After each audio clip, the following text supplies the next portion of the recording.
and welcome to this week's Adventures of the Windswift. Yes, last week happened, as it does, thankfully, because of the travelling of time. This week is going to happen as well, hopefully. Dice of Destiny is going to tell us who will remind us what happened last week, so that next week we know exactly what happened now. Anyway, that's usually how history works. Dice of Destiny says, number 6, that's Simon, you telling us what happened last week, if you please.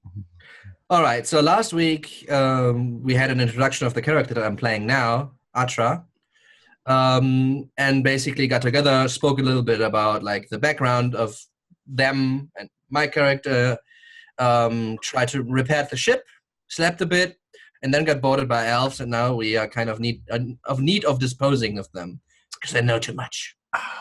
The propaganda that comes out of the Order of the Historia, I have no idea. Yeah, me neither. Idiots, these people. All right, so the elves who, oh dear, yes, boarded your ship under the, well, we won't go into the legalities of it. We're in the middle of combat, so we're back at the top of the round, which means that the elvish captain who boarded your ship, yes, he did. He boarded your ship under your invitation and acceptance of him boarding your ship. He did not And then he killed one of us. Yes. If you do not start arguing legalities, I'm just going to shoot you. So They tried to murder me or shit was going down. So he is going to try and murder you again because it's top of the round and the elves are going first. So the captain strikes at you, Adressai. You are standing over the body of Saket. Although Saket, you did fire a lightning bolt at him, which does cause some problems. Adressai, you only have a dagger.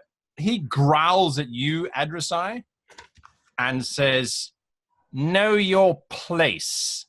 Oh. And then he strikes at Adressai. Adressai. Not at Adressai, at Saket. Sorry. At Saket. All right, so he has advantage against you. Yeah, because I'm the one with the dinky dagger. She's the one with the lightning bolt. Giant lightning bolt. Lightning bolt gets priority, especially since it nearly blew his heart out of his chest. So his first attack hits an armor class of 19. Can I make a reflective roll? like I literally roll. No. Unfortunately, you can't 15, do that yet. 15 hits, but okay. And then he hits an armor class of 21. Your armor class. Both hit you. Yeah, because I've only got 11 on my armor class, so. There you go. Wow. I'm just so going to need more healing. I'm like knocked out again, I can imagine. You're quite lucky. The dice seem to be in your favor, so that is 11 damage. Oh, that's great. Uh-huh. Okay. As he does that, then we have a whole bunch of very confused archers who are fearful. How long does that fear effect last for? A minute. A minute? Okay, so they are terrified. Check, but it's quite some time. It's a long time. Okay. They have disadvantage on their attacks. Is it disadvantage? It's for every attack they make, right? As long as they see me. Yeah, okay. So they're dropping their bows because they're all around you and they're going to attack you. Mm-hmm. Because, well, that's what they're going to do. They're all armed with swords. Thanks to their last encounter with the merfolk. Well, many encounters with the merfolk. All right, so here we go. The first two swipe at you. Wow. Okay. One hits an armor class of 21. The other one hits an armor class of 20. Both hits. Both take 15 points of damage. Because they can. Okay. Yes. As they hit me, the shadows still surround me and basically start to deflect them and then leap up their sword and into them and kind of sucking the life force out of them. There is some shrieking going on. Does 16 hit you? Nice. Yeah. No, not right now. Not because... No. Just okay. 18. Because of the spell. The dice realize what you're doing, and so now they're rolling 1s and 4s. So how much damage did I take? But that's important. How much damage did the two do? Yes. 1, 2, 3, 4, 5, 6. So they have attacked you. Okay, and they are just doing these. 9 damage. They roll over? Together? Total? In total, yeah. Okay. Got it. 9 damage in total. All right, so that's those. Then there's still one fearful one. He is attacking this giant freaking polar bear that has materialized in front of him. He fails completely. Then, so that was the one. There's an archer that's firing at you, Con. He no longer has advantage. That's a hit. Well, 19 as a base is a hit. For 6 damage. Oh. You still alive? Oh, yeah, just. Okay. 2 arrows coming in at you, Jorik. 19. Plus, that's a hit, I'm assuming. That's a hit, but I can use my reaction to get out of the way. Jorik, seeing the arrow coming, teleports 10 feet to the side and points the finger at the elf. Okey-dokes. Give him the finger. That gives me +4 AC for a single attack, so that's what I did. So what was your AC at that point? 21 was it for that attack. His total was 23. I rolled a 19 natural. Oh, you didn't say 22. Okay, Sorry. then it's a hit. All right, my bad. By the way, Tobias, what does the attack actually state? Does it say tells you the roll and not the modified version? Because their spells go both ways, Yes. right? Yes. So is it after the final attack has been told to you that you can then take the I reaction? mean, you need to do this like technically you need to do this per attack anyway, but some reactions actually say the dice roll without the modifier. We usually have a modifier 5 or 6 or 7, right? And Now this just says +4 AC against that attack. no, but the Also, they reaction don't when need you to can miss. use it doesn't matter. It's fine. Yeah. All right. The next 2 attacks, one hits an armor class of 20. Would you say your armor class is now That's a 21? hit. That's a hit? All right. Well, I technically already used it, so no. It hits. All right. 2 hits. The damage is 6 plus 9, 15 damage. It's okay. I'm actually at full, so. Okay, I'm all right. I'm fine. I'm okay. I'm fine. Just Good. the arrows sticking out everywhere. I He still, is happy. I still got 5 more elves to work my way through. So that elf is going to fire. He's not going to fire at his captain. He's not going to do that. He's going to fire at those people who've decided to try and be heroes. And he's going to hit one of them. Okay.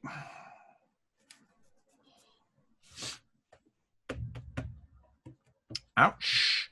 These 2 are going to fire at... I'm going to fire at him as well, because he's running towards a very large piece of machinery, which they don't like. 1 hits. Okay, he's down. I There's was wondering what you'd done. Adressai, you see Badger had tried to run from the forward hold towards the ballista. And as he's running, he just gets hit by 3 arrows, which the first one sort of clips him on the shoulder. The second one stabs through his stomach. And the third one just goes straight through the back of his throat. And he kind of drops in this pile of blood everywhere. So he's doing that on that initiative. Dying. Yep. And that's my attacks for the round. I'm done. That means Con, you're up next. On deck, I transform out of my bear form and release my control of the thundercloud. Right.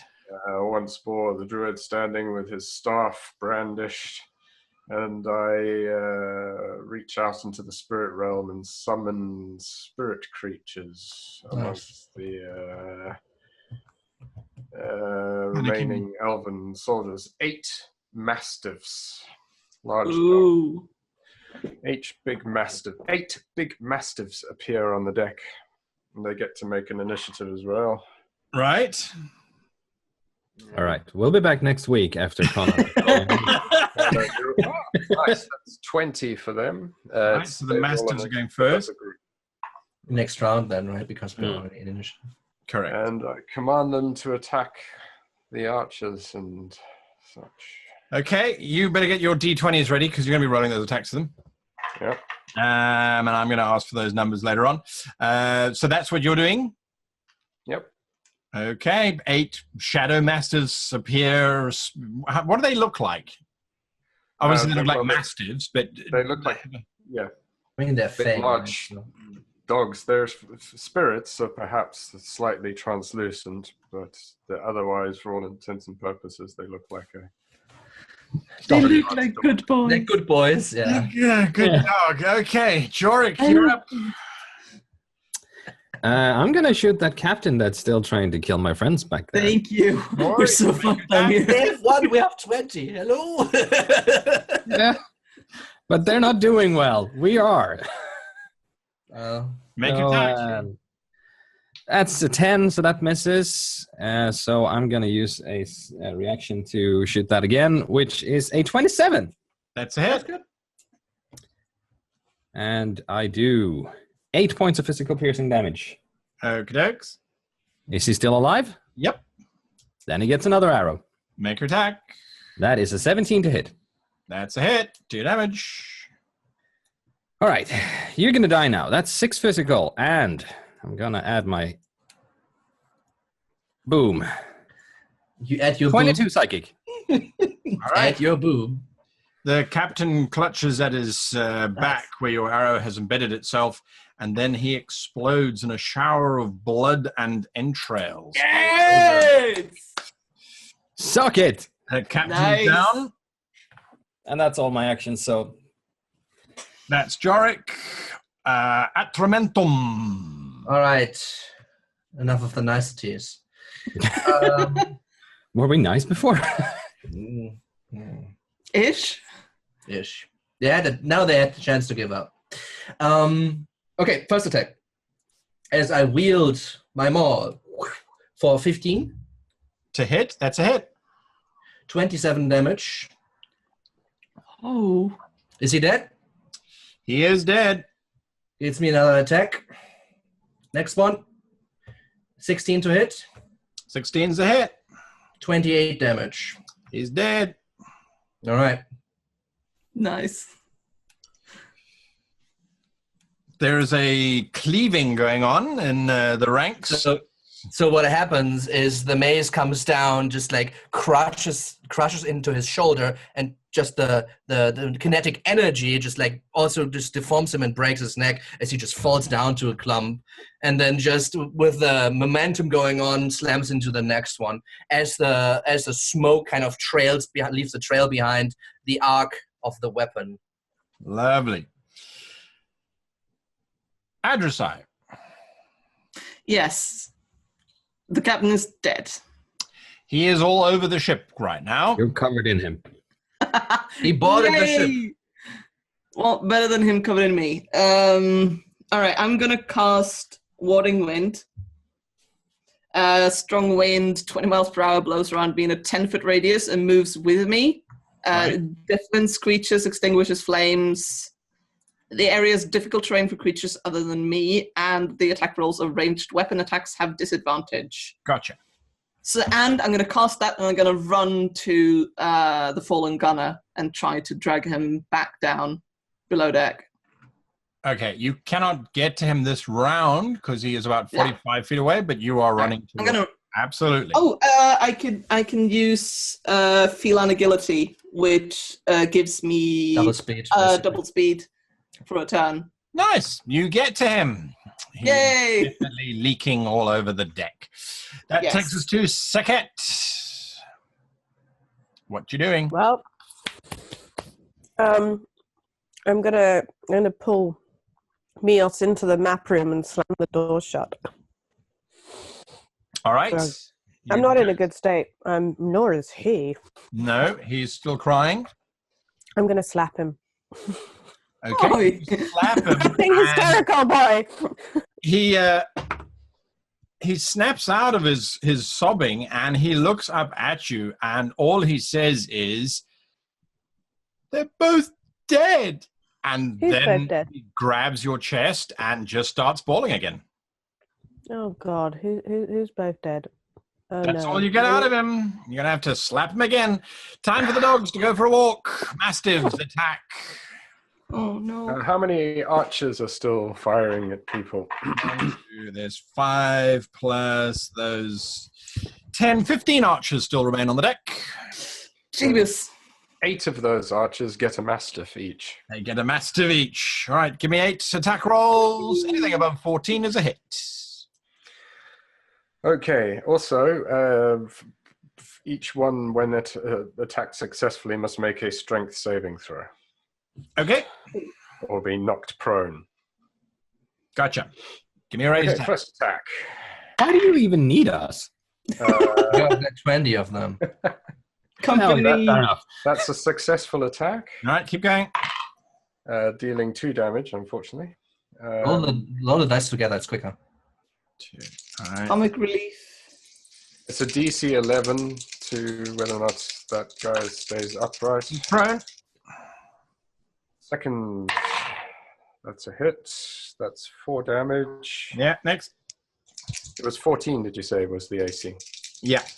Yep. Not prone. He got a 17 strength check. 3 is not No. a hit. 4 is for 3 damage. He's prone. 5 is, and that's 5 damage. He's prone. 6 is not a hit. 7 is a hit, that's 4 damage. He's prone. And 8 is a hit, and that's 2 damage. He's prone. Holy moly. There's lots of elves lying down currently.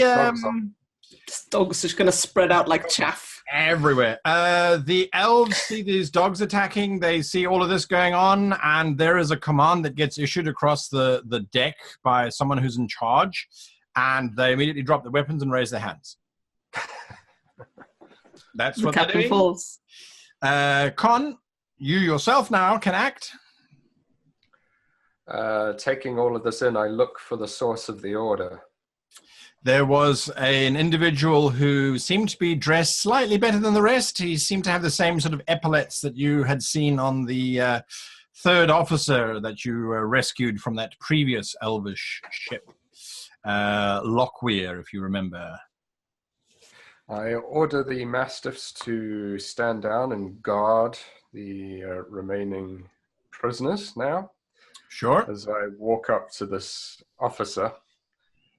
Excellent decision. Well done, you. We have surrendered. Yes. Good. Can have some of your men gather all the weapons into a nice pile in the middle of the deck, if you would please. Throw them onto our deck. We could use them. Under the Articles of the Empire, we will not assist you in any way whatsoever. Oh, okay. Very well. Lock them up. You're saying this to Con, to Atramentum and to Jorik? I'm actually not sure if I let them live right now. So All right, so that's what you're doing, Con. That takes us to Jorik. Yeah, with a combination of dogs and whoever's Did I even hear them surrendering? Or Oh, yeah. You're on the same deck. So you see all of this happening, and you heard the whole conversation that Con was having with the third officer. all right, so what I do, I go over to the dead bodies. yeah, Jark's going to hold off. All right? I go over to the dead bodies and get out my amulet. And I guess, Con, you're the only one who sees this, but you see basically black pearls. A few of them look like they're like a star is in the midst of them. And as I'm going over the dead bodies, one after another of these pearls start to light up as well. Nice. Cool. Soul shards. Who knows what they are? That's what he's doing. Adressai? I'm seeing that they are like holding their hands up instead of shooting arrows. I certainly I'm gonna drop the warding win again and scream, "He needs help! Does anyone have a potion? He's dying, damn it!" That's what you're doing. And Jorik will haste over. Medic! Jorik, you're going to move over. You've got any potions left? Just Yeah, sort of I have desperately actually- trying to I have actually stem the all my flow potions of blood. Except one. All right. I've used one. So you feed that to Budger. Yep. He stabilizes. He's no longer bleeding out. Oh. Sekhet. I slapped Mios again. All right. He Tough love. stops bawling and just clings onto you, holding onto you, sobbing, and Who is dead? he whispers, because that's all he seems to be capable of. he whispers, Qwethlan. Qwethlan's dead. And? Qwethlan. What? Well, that's fucked up. I need to. There's no more noise outside, so we need to go down and we need to investigate what happened there, like pretty rapidly. Like, is there someone else on the boat, Mios? Okay, this is not good at all. Where's 9? Where is 9? Where's 9? He's not in the map. No. He just starts begging you. You've got to get Captain Con to go and save them. He can save them. Can't he save them, please? He has to save them. Dead. You can't resurrect the dead. I don't think. He starts crying again. God, you're a complete puddle mess. I leave Mios there and open the crack of the door. Like, is it safe? Is it safe to come out? Because I need to go down below deck. Yes, it's all right. Doesn't seem like there's much going on. I run down the deck. That's Into the lower deck. Okay, I get up and follow. I get up and follow her. Are you getting up to follow her? All right, Masters? Yeah. Okay, Obviously York something's follows wrong. because he's like, what are we going?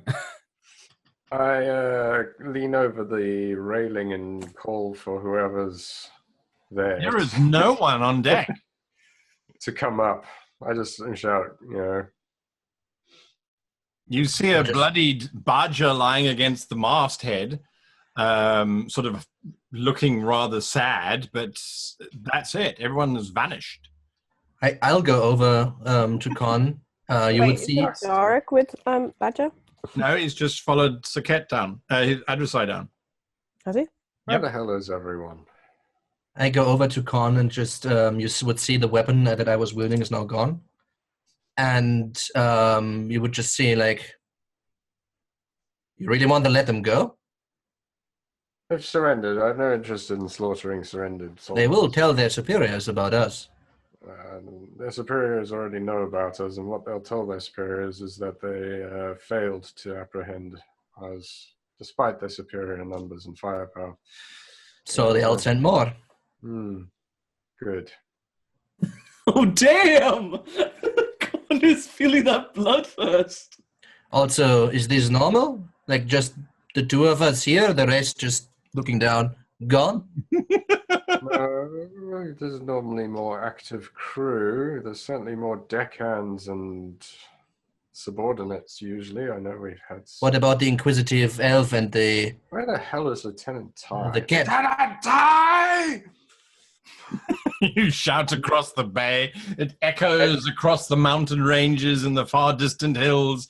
Birds with fanciful colors take flight from the forest, but there is no Lieutenant Ty. I just shrug and say, well, you seem to have this under control. Good luck. And I just jump down to the Windswift. Fabulous. Everyone sit at the far end of the deck. The Or I elves can sit. start setting people on fire. It's up to you. They sit.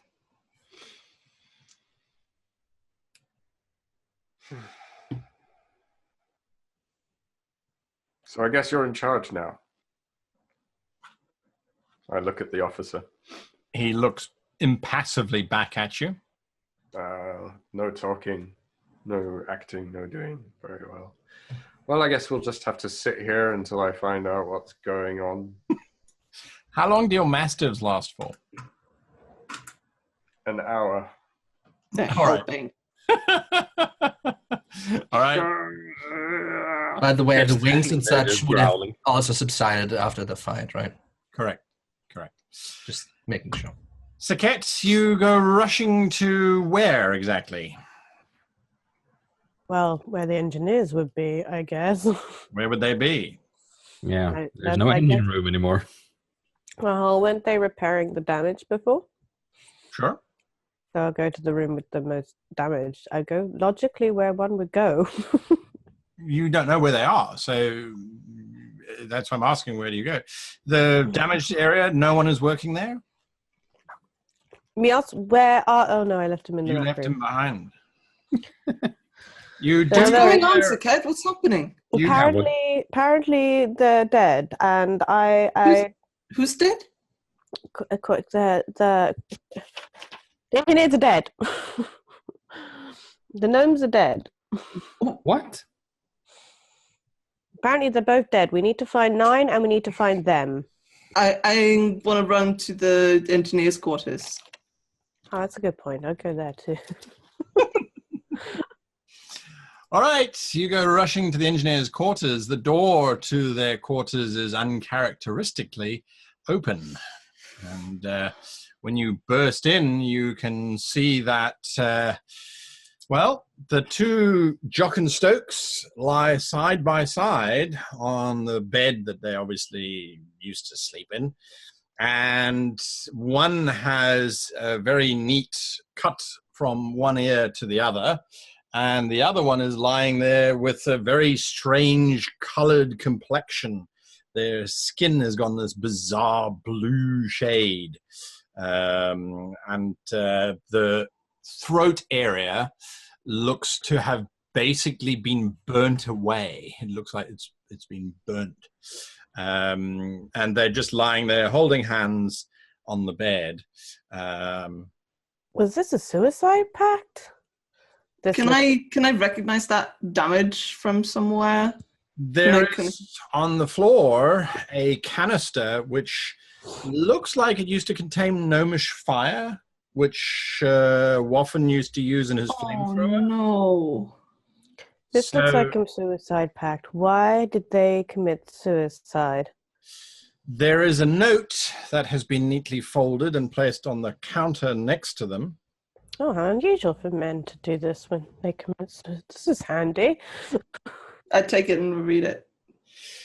The note simply says, "We are no longer worthy of being here.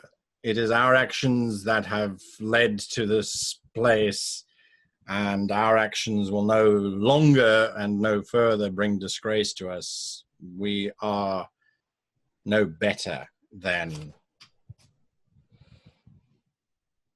And that's it. Oh dear. They have committed suicide together? This is messy. All right, you deal with this. I'm going to have to find Ty. I run around looking for Ty. All right. As you run Her past quarters, for the one. galley, you hear a psst. Yes? "Is it all right to come out, Captain?" says Hurricane from the kitchen area. For now, yes, it is. All right. Have you seen Ty? She was in here very briefly for food earlier on. I think she's in her quarters. All right, I'll go look there. Thank you. Captain, before you go to the Lieutenant Ty, you Yes? know she was very enamored with Captain Blackston. I figured that out. Thank you. You should also know that she is now incredibly embarrassed. So Yes. perhaps it would be your benefit if you were... You know how you and Captain Ty are so alike in your thinking? Yes. I think this time you should not be like that. So I should not speak to her sense of duty? I would not speak to her necessarily about anything that has been on your mind at all. As a matter of fact, I would perhaps... I'm not... What would you want her to do? Run the ship. We need the crew on the decks. We are... Have you seen the elf ship out there? That is why I'm in the galley, yes. I have seen Yes. the Elvis vessel out there. You understand Lieutenant Ty blames herself. And so by asking her Okay. to do her duties, you are reminding her of her own failures. Do you understand that at all? Is there a speaking horn in the galley? Yes. I pop the cork and I say, all Would right, you like as a of this salami, moment- sir? Says Hurricane, holding a piece of sausage towards you. Into the I tube. grab it and then I say, okay, as of this moment, Hurricane Uliantus is temporarily promoted to second officer. And then I pop the cork. Okay, get on deck and get the crew working now. That is not what I was suggesting. With the salami in No, hand. I know, but we need someone to be a beacon of hope for the crew. They're wounded. They don't know what to do. Just give them something to do. All right? All right, I will do Just that. be you. You are the most calm on the entire ship, for Christ's sakes. Sure. And I run up on deck again. All right. Atramentum, where are you going? I'm just sitting there on the stairs again, just waiting for something to happen. You're like, huh? Uh-huh. Huh. This was the wrong ship to get on. Yeah. Could have told you that. Well, I'm literally waiting for some member So of my crew You're to staring down materialize. 15 elves who are just passively looking straight back at you. So when Yes. Yorick comes to deck, I would just look at him and say, Khan is still up there. He wants people to do something. Maybe you should see. Yeah, I figured. This is a mess. I mutter as I get onto the elf ship. Oh, good. Do we have any crew still walking? As far as I'm aware, only Barai, or whatever his name is injured. Everyone else should be fine. Good. Can you rustle some? I'm not good with Catherine names. Can we rustle up some crew members to come and take all these weapons? Sure. Did Hurricane follow me to the deck? Hurricane did indeed follow you to the deck, yes. I turn around and I yell to Hurricane, get some Yes. deckhands over here and gather up all the weapons. That's Iser, by the way. Aye, sir. Thank you. Aye, sir. He goes below deck. What are you two doing, Saket and Adresai? I pull the bed sheets over the heads of the bodies. All right. We'll have to arrange a funeral later. I don't want to know what the gnomes as a total race have been up to right now, but it's not looking good. So I want to keep looking at this letter. I want to look around for signs of foul play. Like, am I sure this is their handwriting? Like, looking at how they're lying, like finding whatever cut his throat. Give me an investigate check. Ugh. Not great. 11. Well, there is a dagger that has been neatly placed on the counter that obviously was used to cut the throat of Qwethlan. The manner in which it has been placed down is fairly calculating and cold, which could have been done by Qwethlan, you suspect. The canister of gnomish fire, which is lying on the floor, certainly seems to have rolled from his hand after he consumed the flame, which is obviously concomitant with the damage that's been done to his throat. There is a small shrine which had been built to the god Tandas in the corner, the god of knowledge. And everything in that shrine has been broken and shattered. The little model of Tandas, the head has been snapped in half, or at the neck it was sort of snapped over. Everything's sort of been pushed aside. It does look as if there was a degree of violence committed to the furniture of the space. And then like a bizarre calming. Some of the stuff has been picked up, the chair has been righted, and sort of things have been piled neatly. There's a plate that contains a small amount of food left on it, like roast chicken and some cheeses, 2 glasses of wine, half finished. That's been sort of left there as well. Other than that, doesn't look like much foul play has happened.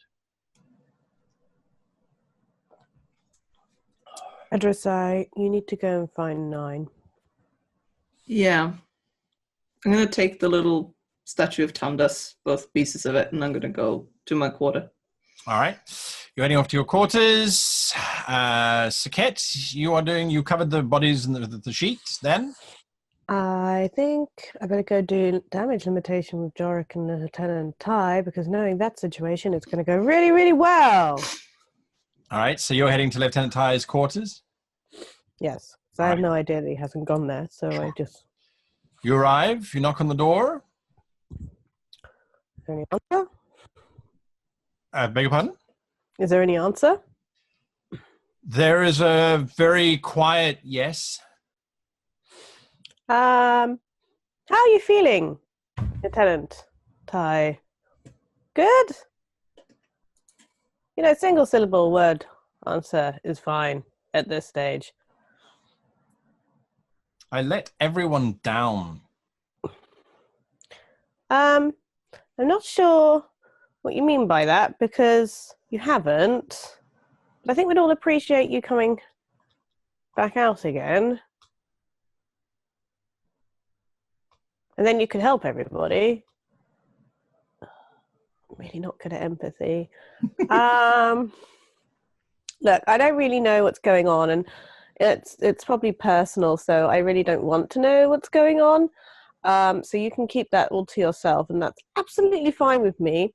But at the same time, it's a bit messy out here, and we could all do with your help, because you're very good at helping. Give me a persuasion check. You have advantage. Oh, I have advantage. How nice. Oh, that's very good. That's even better. Let's use that one. Persuasion. Ooh, so I'll make 21.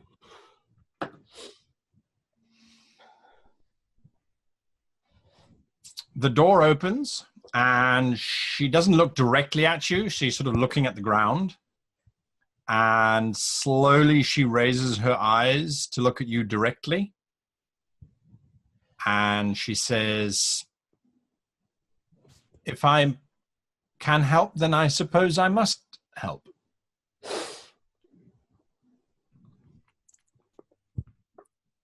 Yes, let's all go and help, because helping is useful. And not letting people down, which I think you don't want to do, even though you haven't. The waterworks start threatening to come through. Oh, no. And you're really a wonderful lieutenant, and we'll really appreciate that. And come on, I'm going to take your hand, and we're going to go upstairs, and we're going to get on with our job. Okay? She seems strong enough to start to follow you up onto deck. Absolutely. Heracon arrives, Con, with the 2 deckhands, Cav and Rorik, who look from you to the 15 elves, and then back to you again. Ah, excellent. Gather together all the weapons, transport them onto our vessel.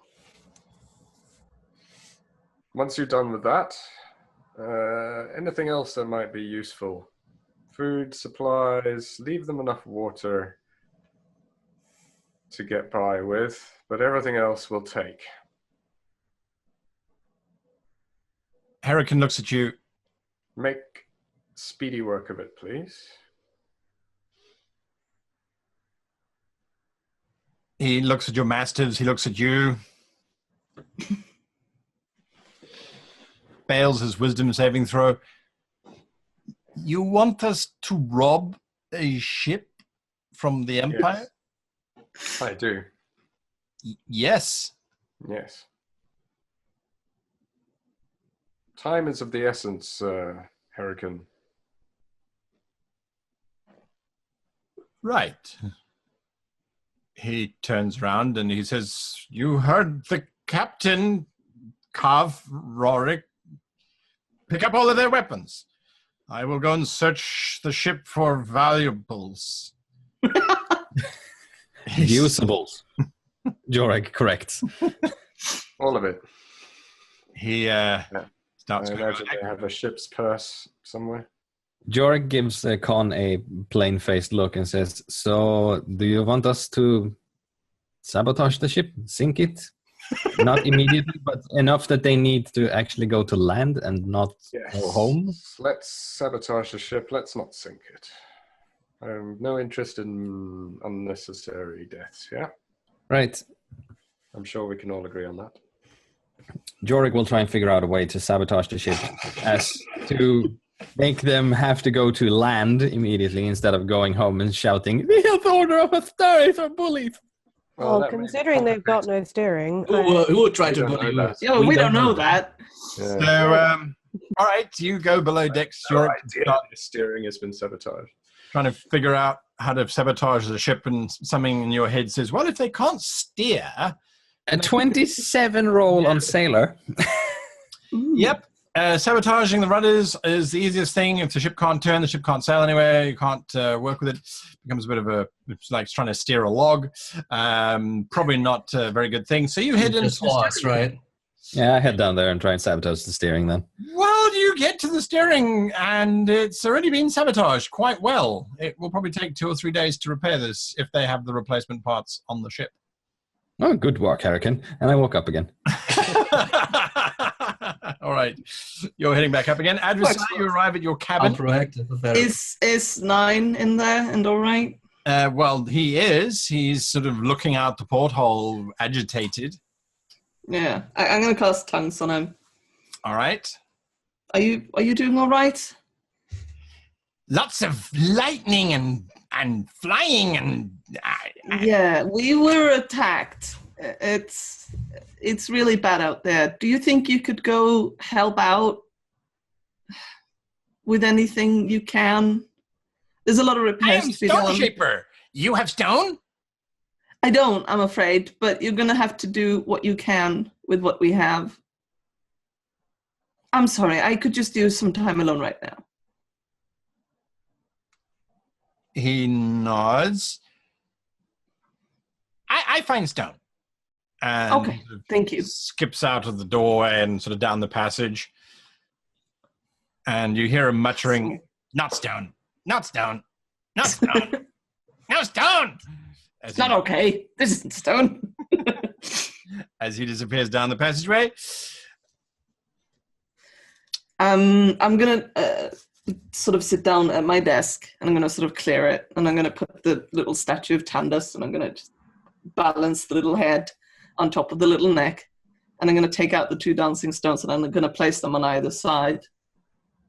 I'm going to stare at it for a minute. I'm just going to say, you have a lot to make up for, and you better get to it, because we'll be getting to you. Nice. Perhaps. Perhaps.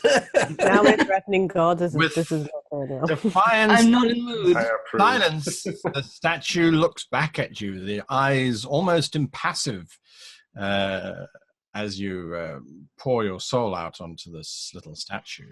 No, I'm just going to say, you failed them. And then I'm just going to grab the statue, and I'm going to just open the porthole and throw it out into the water. Nice. Nice, nice, nice. That's exactly what you do. It lands in the water and starts to sink into the murky depths without its head. Eventually, Hurricane reports to you about 40 minutes after this whole thing has started that I am not very good at stealing, sir, but I believe we have unloaded everything that is of value or use of this vessel. Excellent. I feel I should point out that the reserves of food that they are carrying, against my judgment, we have taken aboard as well, but they are not nice. Yeah, he sort of looks over at the elves, and then he says, "We are done with our task, sir. What would you have us do?" Very good. Well, then I think we're done here. Jarek, how'd your little job downstairs go? Oh, I have to congratulate Hurricane on a job well done. The sabotaging of the rudder was very clever. I did not do that. It was not my order. Oh, then who did? Anyway, the rudder is sabotaged, so they will not be able to go anywhere. They will have to take a skiff or similar or swim to shore. I took their maps from their map room. I thought without maps they could not go anywhere. That's also a clever idea, yes. I mean, the city is like... It's within He's a cook. He doesn't know how ships work. It's fine. I think we're done here. I give the officer of the elven ship another look. Yeah, we're done here. I stare at the elf before we go, and I say, I know you're going to tell your own story to your superiors, but if you have any honor at all, we were innocent. We did not do this. Bird after crew. Yeah, they attacked us. Yeah, this arrest was entirely your fault. And if you send anyone else after us, same thing's going to happen. Now, have fun sailing in circles. And I walk off. He barely passed 2 wisdom saving throws there to hold his tongue. And he just impassively looks at you as you board your ship. Yes. The lines they bound us with. Sure, absolutely. Time to get out of here, I say, as I head for the wheel. Lieutenant Ty is standing at the wheel. She doesn't make eye contact with you. Lieutenant, right where I need you. Excellent. Captain? In which case I sort of veer off from the wheel and supervise, make sure the anchors are raised and the lines are cut. Jorik cuts the lines quite easily. So, yes. Lieutenant Ty, take us away. They open up the sails, what remains of them. You see that the sails were not a priority. And as the large canvas starts to unfold, you can see that one half of it looks as if someone has taken a rather nasty scalpel to it and just sort of slashed across them.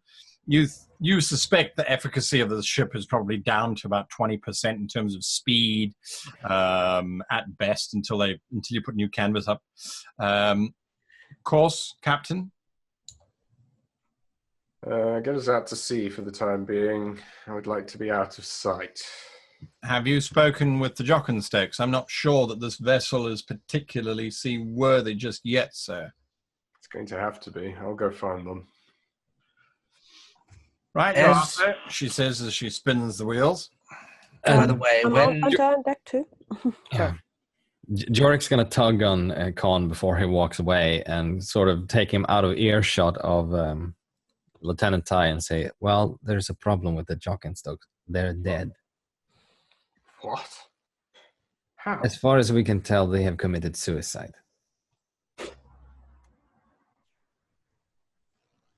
I know. I don't know about Verolyn, but the boys are dead. Someone go look for her. Okay. And I also promoted Hurricane to second officer for now. We just needed someone to deal with things. Right. So while Ty tries to bring the vessel about, Yes. Atra would just launch in the air, just like look at what's happening and just smile and say like, so, you look like you have been through a lot lately. You say this to Ty? Yes. Oh, God. Not wise. She looks at you and... You seem tense. She starts to smile. And then she tries to force the smile down and she looks at you and she says, really? I look, you think I look tense? Yeah. Oh. Good, she says as she tenses up even more at the wheel. And, Oh, that's amazing. the ship starts to make its way sluggishly out into the Qwethlan Ocean, for what it's worth, with a significantly smaller crew complement. Yes, so Adrasai, you are in your chambers. Saket, I left after I threw the statue out the window. right. I'm gonna go back and see what I can do. I think, guys, I hate saying this, but I think we have to go back to Sanctuary. It's a little far. Yeah, but so's everywhere else. So the druids were the only allies we had so far, and hopefully the merfolk will come along on our way to Sanctuary and we'll pick up some more allies. But I think we need to tell the druids what happened. I think that's important. Oh, they'll know. Yeah. Your current course, sorry, I was mistaken. You're not in the Qwethlan Sea, you're in the Innocent Sea. Your current course will take you to the tiefling cabals. Yeah. You want to go that way? Well, the I course look at our that was resident given tiefling. was just take us out to the ocean. Yeah, actually, if my memory serves, that might well serve as a good place to find a dry dock that doesn't ask a lot of questions and so on and so forth. Am I remembering my lore correctly there? Oh, if you want to go to Zagrash Sahoch, absolutely. You can. These are the Kabalia. You can get anything you want there. And as it so happens, we happen to have a local aboard who can help translate and so on. Do you Great. speak Mafia? Negotiate, as it were. Well, it doesn't Adrium I don't simply mean linguistically, but Culturally. yes, be our interface with the. I've never been to the Cabals. Have any of you? No, I've never wanted to, funnily enough, because why would anyone want to do that? I don't know. I still think we should somehow. Oh God, it's going to take a long Stop time. moving so much. You're breaking up a bit, Sophie. Yeah, I'm pregnant. I'm trying not to look at the map as well. Right. It's going to take We a need to while. fix the ship. Yeah, we need to fix the ship. Is there any way of getting hold of the druids remotely? Well, Everyone stares at Con. Well, like it costs sending, and then if they have some more efficient way of. Guy, do the druids have their stone circles in the cabals as well? As a matter of fact, they have. Well, you know of at least one druidic order, but as far as you're concerned, they're a bunch of cannibals that live around the base of the volcano. My kind of people. Yeah. And then you suspect in the Sa'ai Desert there must be a druid out there somewhere. I mean, these psychopaths live all over the place. All right, but they're not asking you so. But I'm just asking this because you said basically they're everywhere except for the dragon mob. The Correct. tiefling cabals are not friends of the elves. The or any of cabals our- are friends of everybody, and they are Who's enemies money? of anyone who is their enemy. Yeah. Okay. Look, Yeah. I think we need to talk to the crew and tell them about what's going on. Yes. I think Yes. we should feed them before we do that. Having a good meal is always good. Meantime, can I tell the lieutenant to make our course for Zagrash Kahog? We need somewhere to go. Just Yes, do that. Hurricane, can you make sure that everyone gets a good meal of food and in about 2 hours gather the crew in on the deck? where is Vis, by the way? Yeah, I wonder where Vis, Vis the snake captain. We all forgot about him. Oops. I did try to mention him last time, but Yeah, About him. I'm This gonna go is look in the medical for. bay, basically. I'm gonna go look for him. All right. He's still there. He's sleeping quite peacefully. All right, I'm gonna leave him alone for now. I think I'm just gonna go sort of. roam the ship and try to see like what actually like what are like the biggest, since I was helping them repair things, like what are the biggest problem areas, and see what I can do to, like, I don't know, shove wood in the holes or like anything that I with no actual skill in this. Right. Because I've been like helping them out, and I can sort of maybe, I don't know, temporarily tie things together that it will hold us for like a day or something. Okay. The ship has, you've noted, it has started to regrow. Some of the larger holes are starting to slowly close over. You tend to, the braces and things that are creaking under the strain of the waves. You have only been sailing for a few minutes, so you haven't even broken out of Lisotherwin Bay. You're still heading out of that. So yes, you fix the bracing. You looking around those lines. Do you pop your head into where Verilyn Jockenstoke usually sits? She looks after the sails. Oh yeah, absolutely. All right. You pop your head in, and she's sitting there quite quietly humming a little tune, and she's busy sewing canvas, trying to fix stuff. You I'm can gonna see go. she took a blow to the head a while ago because there's a red mark across her forehead, but otherwise she's quite happily stitching away things. Can I come in for a minute? She looks up at you, gives you a nod. It's your Thank ship. you. I'm gonna sort of sit down next to her. I have some bad news. She stops sewing the sails. Are we still sinking? I'm sorry. It's worse than that. Your brothers. They're dead. And I'm sorry to say it like this, but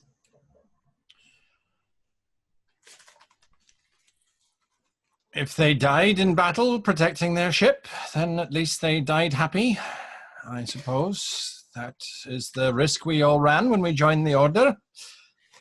Oh, I'm not very happy about that, Captain. I'm not happy at all. But thank you for telling me. they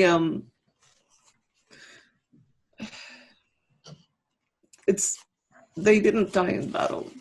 They killed themselves. That's not true. How or why would they kill themselves? That doesn't make sense. I told them about things that we learned. About how the Order was a lie all along. It was founded by a dragon. We found an actual dragon underneath Qwethlan. And I found out that the gods didn't help. And it seemed to be too much for them.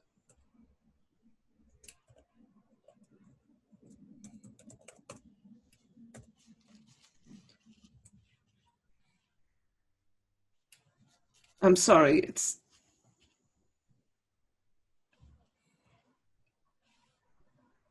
If the gods didn't help defeat the dragons, then that means that the gods favor the dragons.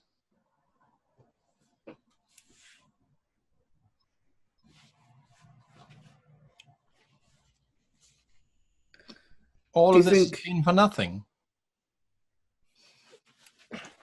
all that we've done so far has been working in the wrong direction, but now we know. Now we can start doing things. And I intend to.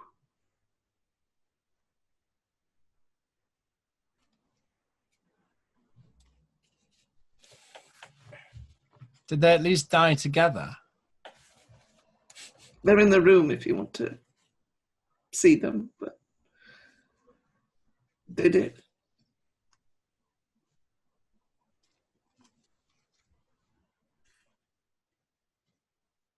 I think I'd like to be alone now, Captain.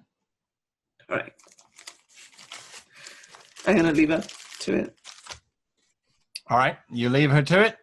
Back to the four of you, and, well, Atramentum, I'll keep getting your name wrong. Atramentum, you are chatting up Lieutenant Tyre, is that correct? How far are you going to take the conversation? She looks like a woman. Yes, she does. Definitely look like a woman. Uncharacteristically, she seems to be responding to your conversation. What is your goal? Must be the stress. I mean, I kind of get that they're not in a good mood right here. I think that's kind of obvious for anybody. The atmosphere is very depressive. Right? And the ship is leaking and like the sail is half mast. Right. So, just chatting her up, ingratiate myself, always a good idea. Try to get information, what's going on, where we're heading, what's happening. Just like let her speak about it, but also just gathering information, right? Like it's like a 2-for-1 here. 2-for-1. All right, give me a persuasion check. You have advantage on this roll. 23. Oh, God, she's putty in your hands. She starts singing like a canary. The moment she hears a sympathetic word and the fact that you're amazed that she's so in control and command of the vessel and et cetera, et cetera, et cetera. She basically tells you that the crew has been through a tremendous amount of stress and duress, but that they're a good, solid crew.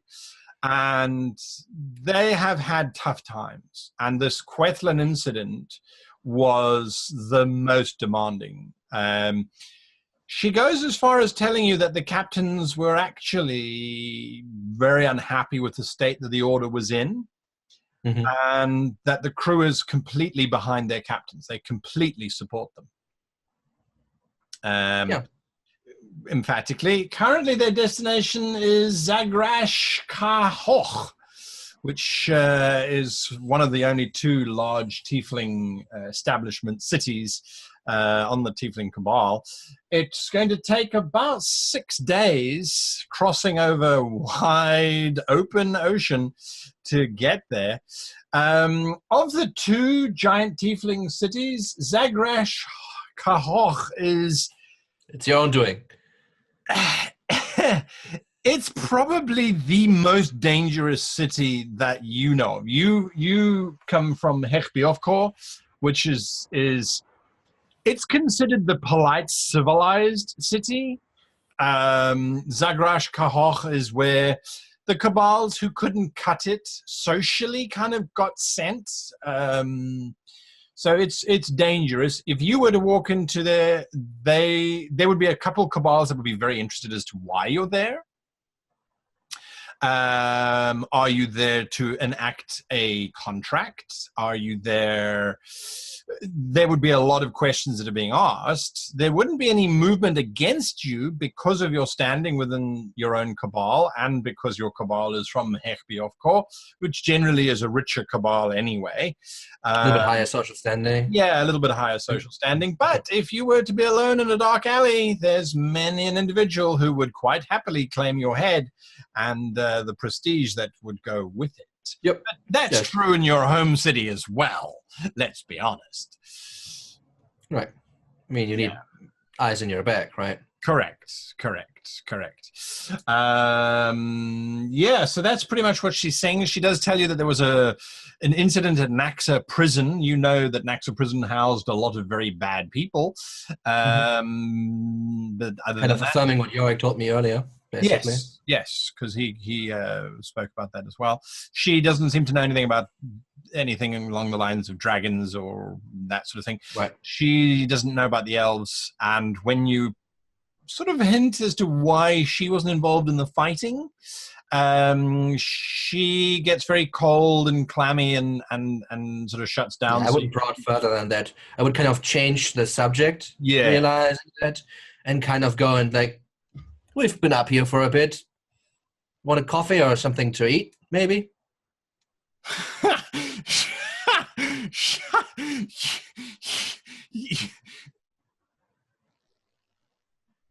A beverage would be very nice, thank you.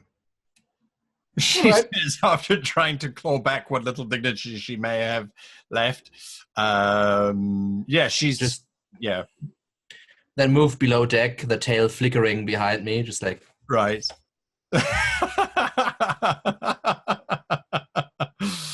Right. So, Con, Saket, and Yorick, what are you doing? flicking, not flickering, but Yeah. What are we doing? Well, apparently the merfolk are going to get us to meet with his king. Is there any way of sending them signal, message? Don't call us, we call you. Yeah, I think that your maybe. people will contact your people. Well, this has been an interesting day for everybody.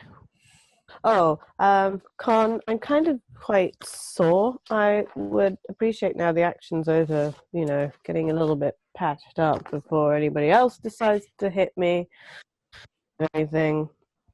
I have a I headache. have potions for everything. Yay. Potions for everyone! Bathe in potions!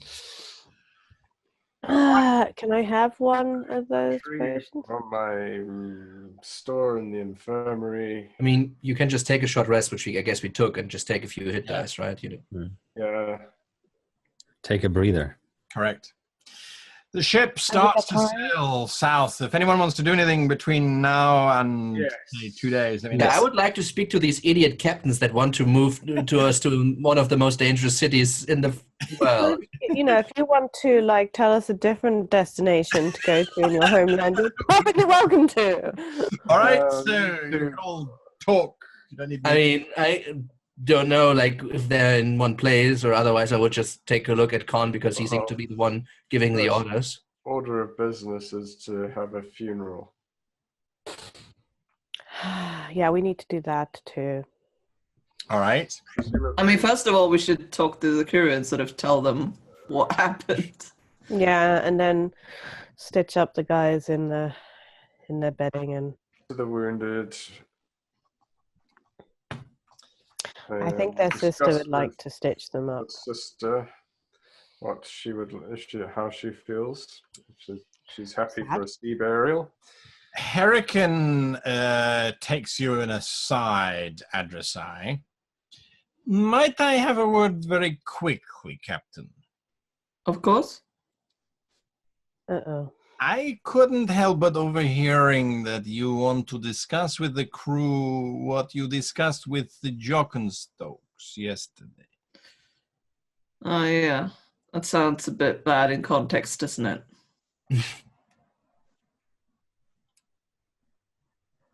There is, in the Drow Republic,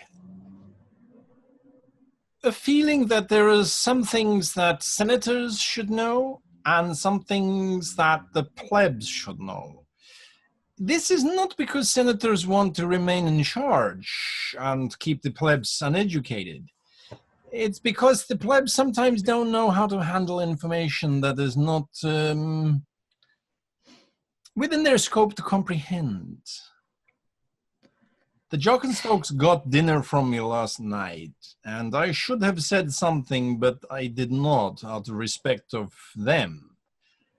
They had the look in their eyes of plebs who knew too much. Yes, well, hindsight and all that. Yes. Let us learn from Are those. you suggesting that we just lie to them? Because sooner or later they're probably going to find out by the sheer nature of what we're doing. Unless they want to get off the ship in the next port, I'd say it's a matter of time when they find out. Perhaps you are right.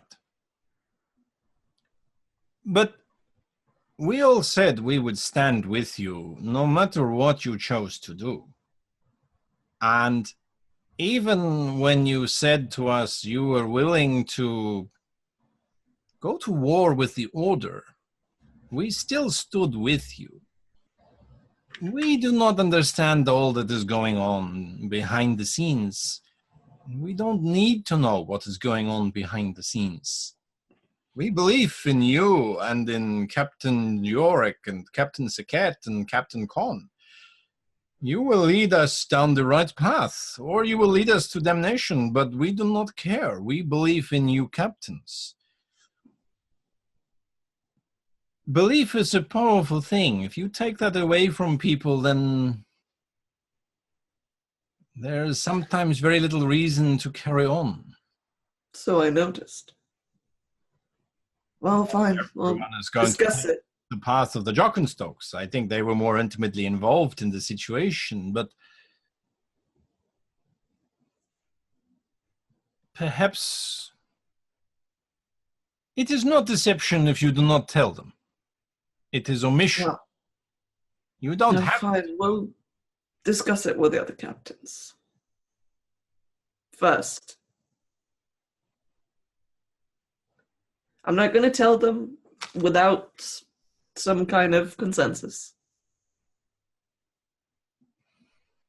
But you make a good point. I should raise this to your attention as your new second officer. Thank you, Hurricane. I appreciate it. And as your second officer, I should inform you that we are now down to 3 active crew members. Yeah, we are. He steps Well, aside. let's get back to the others.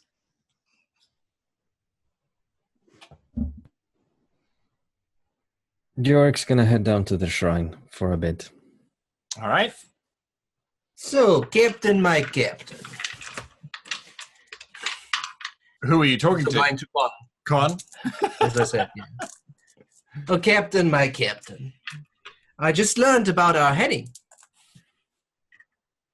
Yes. Are you sure this is a wise decision? You have an opinion? I always have an Open opinion. to hearing. Well,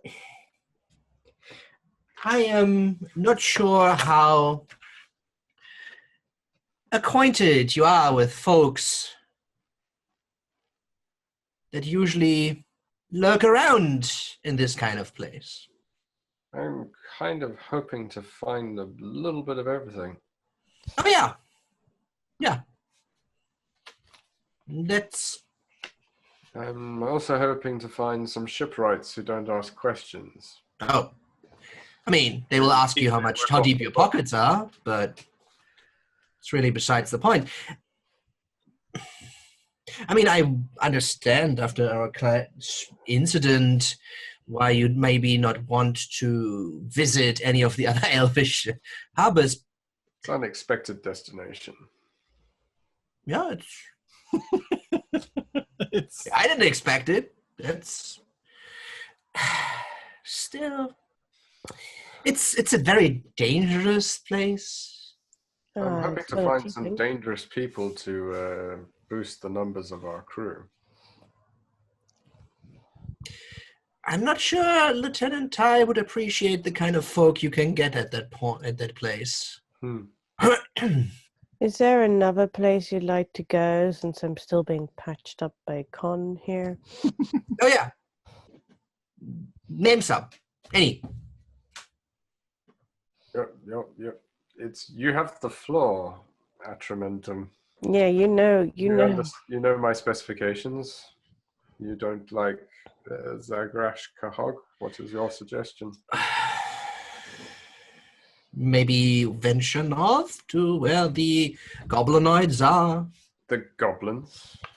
Perhaps. They don't ask questions either. And yes, but do they have the competence to supply what I need? I mean, I don't know what's going on with the ship, but it seems to kind of mend. Yeah, it does Bits of mend. it do, but there's a lot wrong with it. Well, sure, but getting a little bit of textile for the sails or whatnot should be fairly easy all around. I mean, we can go there to that place and just... So are you suggesting we go to a different port on the Tiefling Cabal's land, or that we go to a different land entirely? Well, Why you're I mean, there are basically two big cities there. One city is where you want to go, and the other city is where I absolutely don't want to go right now because I'm not kind of finish with what I set out doing. Okay. So, Is there a particular reason you're avoiding Zagrash then? well, Other than it's violent in nature because it's tiefling. no, I mean, it's a fine place if you like backstabs and liars, but people, if they give you their word, usually stick to it. So you just need to navigate very carefully the streets and your what you talk about. And I've noticed that you were fairly upfront, like one of your fellow crewmen were fairly upfront with the Elvish captain. So that kind of behavior might be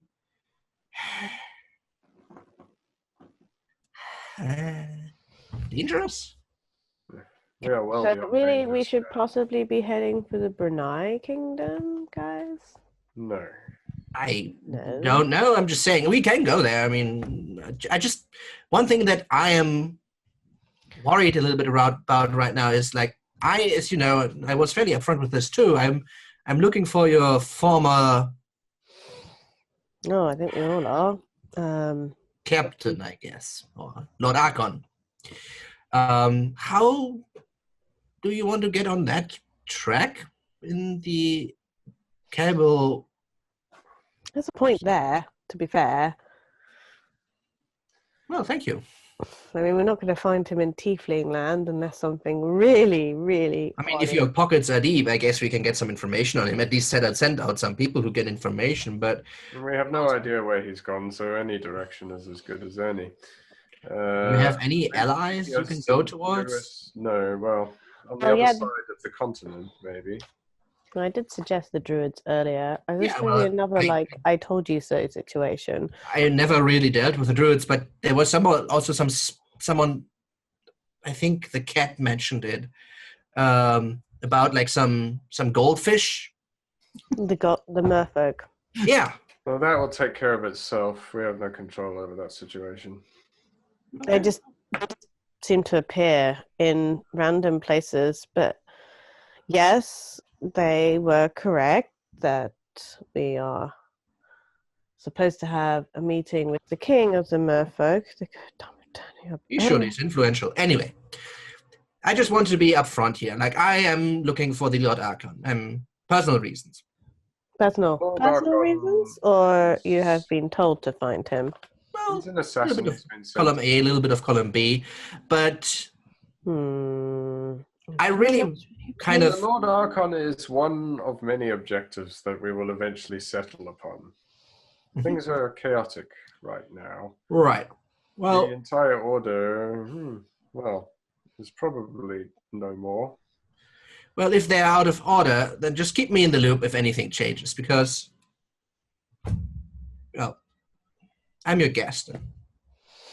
Okay, so we should go to a different city in the Tiefling land. Do whatever you want to do. I just thought I'd warn you about like a rough place. If you want to go there, sure. I'm quite happy. We'll find what we need there, that's for sure. I mean, I leave the two of them debating this and get up towards the deck. Okay, just give me another... There's a voice behind you which initially may cause shivers to go down your spine. The voice says, "We could always go to Sashza." Oh, Biss, you're awake. That's wonderful news. I assure you, you will not be consumed by my compatriots. Well, I'm not worried about me. I'm still alive. Could you try not eat anything that's dead on board while you're at it? A meal will be nice, but if you are debating where to go, the devil is correct. The cabals are dangerous. Look, I totally agree with you that heading around to the Ascesis Kingdom is probably the best direction we could take, because I seriously think we need to go and see the druids after that. So I would agree with you, Biss, but, you know, my fellow captains can be really stubborn until we're sitting in a situation that Saket has to sit there going, "I told you so," which happens increasingly often now. Kind of leave the infirmary. Jorik, what are you doing? Jorik's in the shrine, and he's gonna place his little figurine of Nim and offer a little prayer. And he's gonna say, I don't know what your idea of logic is, but I refuse to believe that siding with the dragons is a reasonable course of action. They're beings of arrogance and dominance, not of logic and reason. And I cannot see how it's possible for you to side with them. It defies any logic and reason. Unless you fear them, which is illogical. And in which case you're a coward, and I want nothing to do with you. That's what he says. Wow. And Could then be your imagination. Maybe it is, maybe it isn't. The shrine seems to get colder. Well, he rises and gets back to the deck, having getting that off his chest. Right. The ship continues to sail unless you're changing course. Oh, right.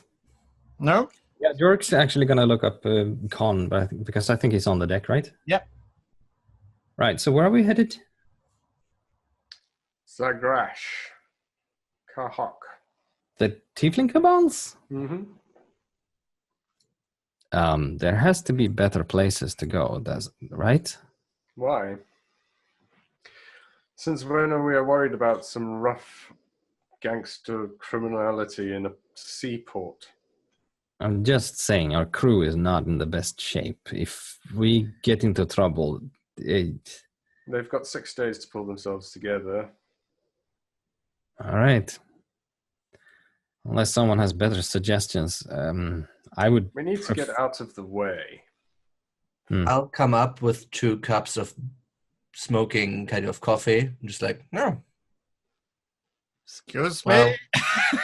All right. Nice work earlier, by the way, Atramentum. That's quite some talent you have there. Well, talent. Some say talent, some say curse.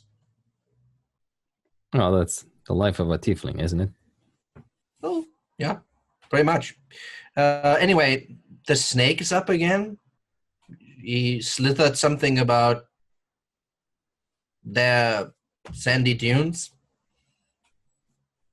Right.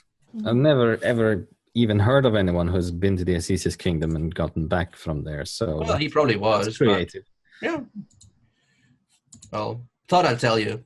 Get more out of the way than the only empire that you are guaranteed not to return from. True. Anyway, if you need me for anything, just holler.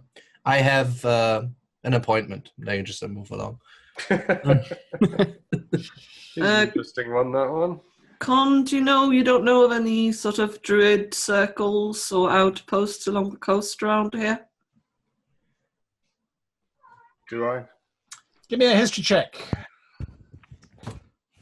Because honestly, if we could lay anchor somewhere where we're among friends, that would be superior, I feel. Mm-hmm. There's nowhere like that for a very long way. I dragged 20. this up to the upper deck. Sorry, Well- you rolled a what, Con? 20.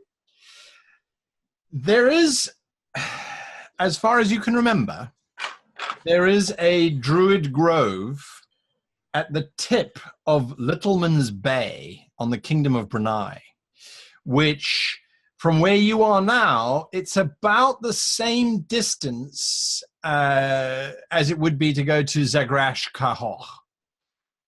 But it is a druid grove. It is in the Kingdom of Brunei. And What is the current political situation between the Kingdom of Brunei and the Elven Empire? well, the last time you checked, the Kingdom of Brunei and the Elvish Empire were at peace with one another. Yeah, they trade a lot, don't they? They do indeed. Trade a lot. There's military alliances. But then again, last you checked, everybody was at peace with everybody. The merfolk is the first signs of dissent. I'm just saying we should probably head to the druids because they're it's a lot less likely that the elves will have paid the locals to kill us. Yes, and I assume we'll have to speak with the druids sooner or later anyway. This recent development is quite different than... I mean, any one of... Did I actually talk to any of the druids when we visited Sanctuary? I don't think I actually did. I don't think you two did, yeah. I don't think you or... Well, Saket sort of shouted at them for a while. Yeah, no, because for sending to work, I need to be familiar with the person. No. So I can't actually call the druids because I never talked to any of them, which is a little... You called a trader, but he's in Argentina by now. Yeah, I know, right? I sent a message to the trader. He's on the other side of the world. Literally on the other... Yeah, it's the only person I talked to was someone not actually local. Right. Well, the shipwright. I talked to the shipwright. You did indeed, yep. I could cast sending, talk to him, ask him to tell the druids that we need the assistance if they could meet us there. He's probably just going to tell you to fuck off, honestly. Probably. Is it a boat? But I mean, can I fix it? Honestly, if they do their teleportation thing, maybe he can meet us there and help us repair it. Yeah, he's not going to be very pleased when he sees what we did. No, he's not. But you broke my ship! I mean, it's a risk we're going to have to take that he burns the ship down. It's a gamble. Yeah. That was the bet. It's a gamble, but he's the best chance we have of actually fixing this thing now. She may have Well, Adressai, as navigator, I suggest you go and plot me a course. All right. Will do. Okay. Great. So I don't have to give you business suggestion that we go and visit his home We're kingdom. not going to the Snake Lands. Says Con as he walks off. Con, since you're the druid, could you draft me a 25-word or so message to send? If we're going to a druid circle, I suspect we'll have a better time communicating there. Yeah, I suppose. Don't technically need to give them heads up. Yep. No. Save your abilities. You never know when you might need them. Yeah. Okay. You conduct a ceremony for the dead at some point during the course of your sailing. You still have 6 days of sailing ahead of you anyway. And everyone is very somber and very sullen at that funeral. Try and keep us out of the trade routes. That's very easy. The more difficult challenge is avoiding the Elvish patrol ships. But once you've basically got out into the open ocean, there's very few of them. They're staying a lot closer to land. They can't afford to engage in deep waters, basically. So the ocean is, not that you've been down here much, but you would have expected to see more ships. Or any ships, actually. The horizon is frustratingly blank of any detailing whatsoever. Does anyone say anything to the crew at the funeral, or does it just sort of take place and there's sort of quiet reflection? We don't have to go through the... I don't think we should tell them about the dragons yet, because... You should probably not do that at the funeral. No. By the way, they killed themselves because... We'll read the ceremony. Probably. Yeah, we'll read the ceremony from the captain's handbook. The sort of Right. Interfaith, multi-god pleasing. Yeah, it's the died for the service of the order. Yeah. So it's a funeral for... No, actually, if I'm reading it, I leave out the service for the order and all that crap. Yeah. For their friends. For their friends, yeah. For their So friends. it's for the Jock and Stokes, it's for Naxton, and it's for Blackstone, right? For the betterment of the world. All that. All right.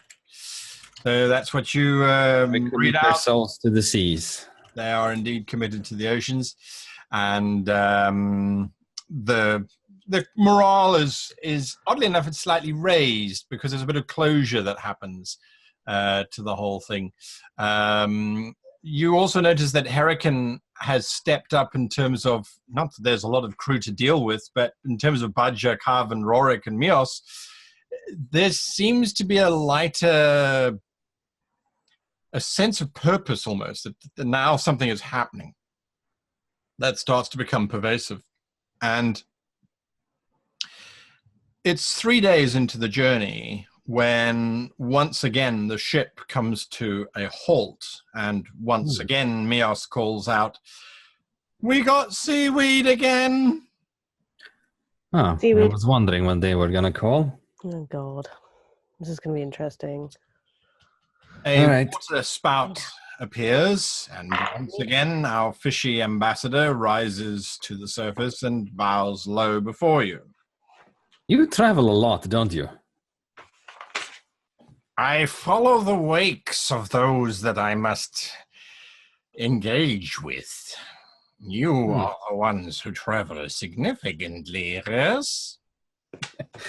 Yes, I suppose. You're not I have incorrect. been sent by my lord and king to once again request your stance on this war.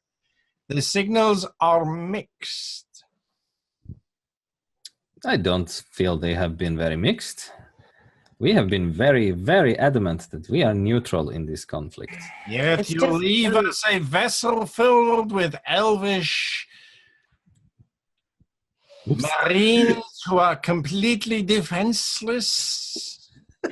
You destroy an elvish stronghold which we had no hope of taking before your actions. Okay, see, this is a matter of perspective. If you see this from our perspective, it makes more sense. First, we did not destroy the city. Someone else, I think the Lord Archon himself, or someone at Section 13 blew up these things in order to kill us and all of the other captains. Secondly, we did not leave that ship for you. We left that ship because they attacked us and they tried to arrest us, and we said no, sabotage the ship and left because we didn't want them to follow us. If you decide to eat them, fine, that's your prerogative, but it was not a gift. Please tell me you didn't eat them. That's really Do gross. I get any of this? Am I? Yeah, you're standing on deck as far as I'm concerned. You're hearing the lot. Atra then would say, no, it was me who destroyed the city. I was at the place when it happened. Sorry, what now? Say what now? The ambassador looks over at you. You have been the agent of destruction within the Empire of Saint Vasul. Well, it wasn't necessarily aimed directly at the Thane Vasul, I assure you. But I needed to get into the Citadel. And it seemed like a good diversion. So, hang on. You're telling me you blew up the Tower of the Order, all of the Order ships? Sure. Why not? Really? Because that would... Do I think Forgive me it's for fitting? doubting you. really? The ambassador bows. You have made your stance obvious, and it is clear and indicates to you, Atramentum, your actions are self-motivated. Yes. This is unfortunate, but I have been instructed by my lord that if you were to declare that you were for the elves, we would sink you. We're not for the elves. Well, I'm certainly not for the elves. They attacked me. Yes. I guess they were hunting me as I saw refuge on this ship. You merely chewed in self-defense. Okay, I get that you also helped us with the other Primarang situation, but really, you blew up the Order Tower and all of our boats because that's not cool. The ambassador retracts and disappears underneath the waves of the ocean. The seaweed withdraws and the ship continues. Saket, you have spent far too much time in the Sagetic Kingdoms. You know, everyone doesn't always tell the truth. No, I really hope you're lying right now. I really do, because I He's a tiefling. Of course he's lying. I'm not sure it's the tiefling part that caused the lying there. She might have a point as well there. And I just look at Con and I say, I don't think we should go to the Cabals, and I just leave. He's probably right. We were heading to the druids, weren't we?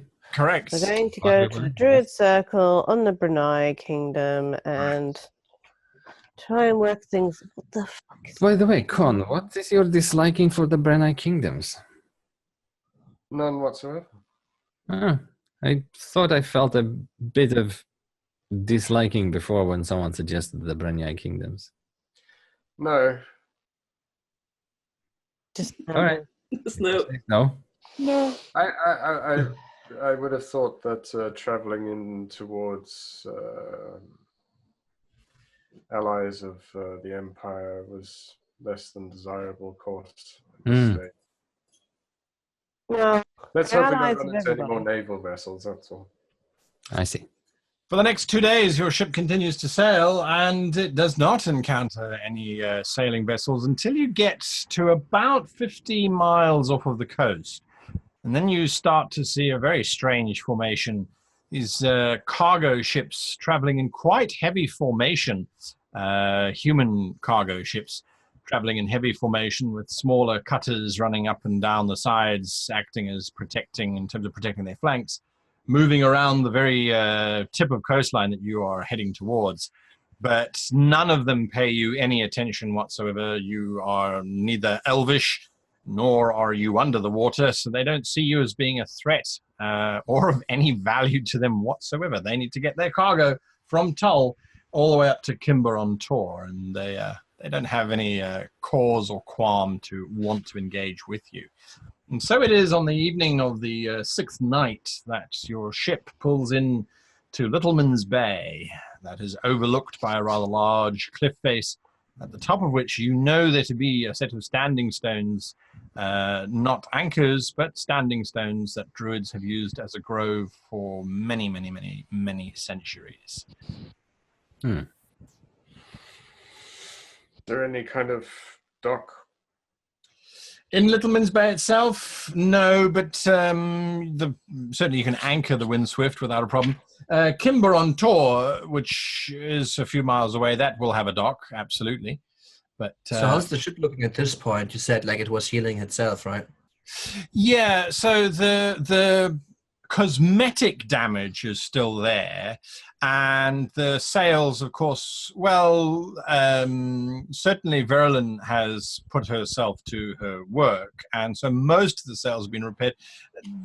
It's still not a pretty looking ship anymore, but she's no longer taking on water, at least. That has caused great relief to Cav and Rorik, who've basically had to be pulling all the shifts because there's just not enough people to man the ship 24 hours a day. Mm-hmm. Okay, I just wanted to check in if that. Also, I don't know because like out of game, like my character wouldn't know any of this. What did the shipwright say? You said like it needed nourishment or anything like those lines, but you never really went into any detail what's actually necessary for that.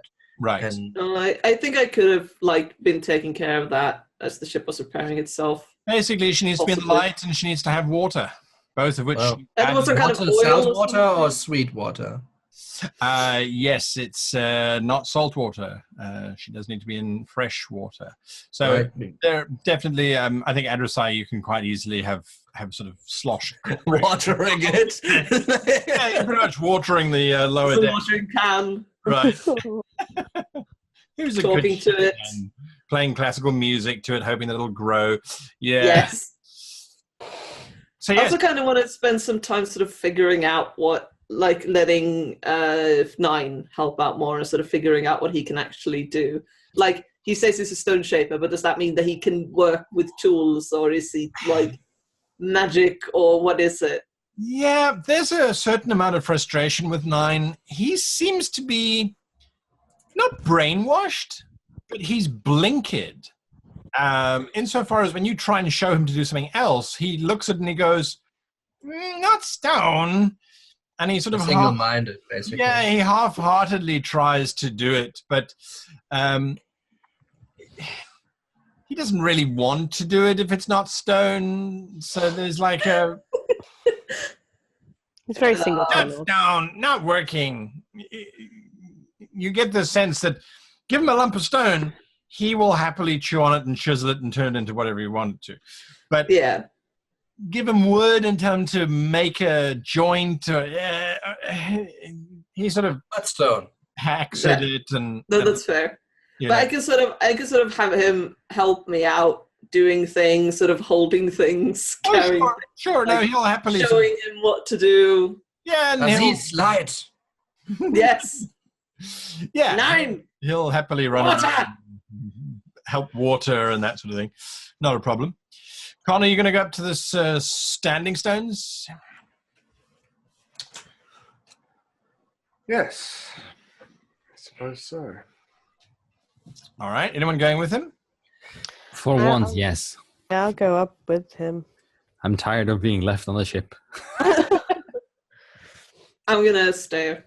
All right. Yeah, Good just guard the demon thing. Yes. I'm sure the demon thing is fine.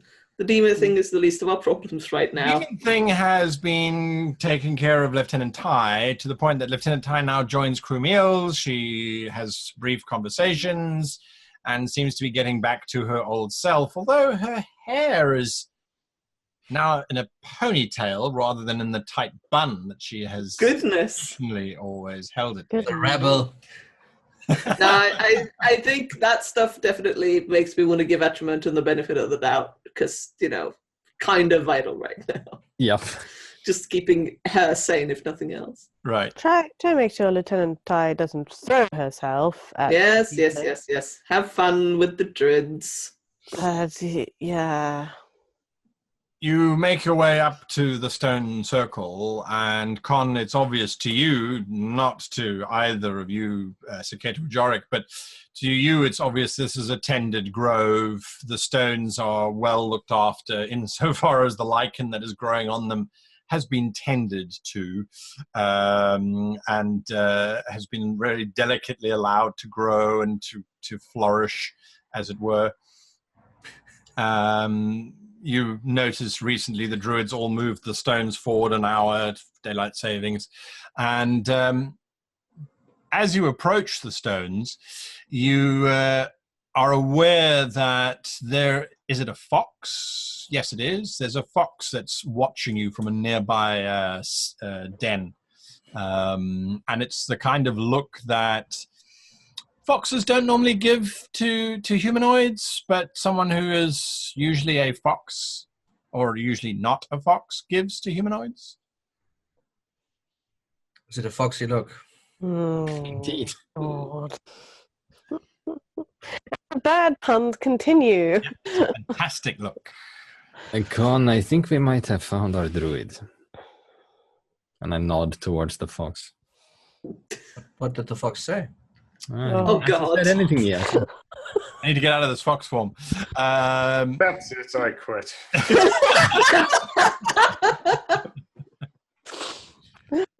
You can save the world, I'm out of here. I'm out. I'm going to go and start a grove somewhere and be a polar bear for the rest of my life. I greet the fox. All right. Almost instantly, the fox steps forward, and this very wrinkly old man stares up at you. He's got brilliant red hair, even for someone who his skin is very, very walnut-like, but this shocking red hair and red beard. He kind of looks at the three of you. In Druidic, I greet him and tell him that I need to speak with the Oaken. At the moment you start speaking Druidic, he just launches himself at you and gives you this great big hug. A bear hug. And it's a fox hug. Steps back. He says, wow, that's wonderful. So you want to speak to the Oaken, do you? You I want? wondered if you would mind if I made use of your circle. Oh, by all means, absolutely. Are you you want to them going with you? Hmm? That would not be permitted. No, I was just checking. I wouldn't mind if you did, though. I know what it's like to not have anyone visit you for a long time. Oh I see dear. that. I'm sure my companions here will be eager to hear all about how you have tended to your grove whilst I'm inside.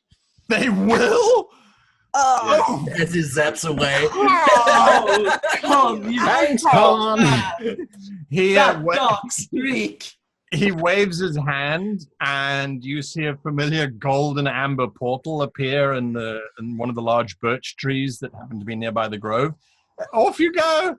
Now, you want to know all about my grove. Is that one of those moments where you have to like tell the player to no, you have to change your alignment now because that was a decidedly evil act? Yeah. Well, maybe he has some nice mushrooms or something you can...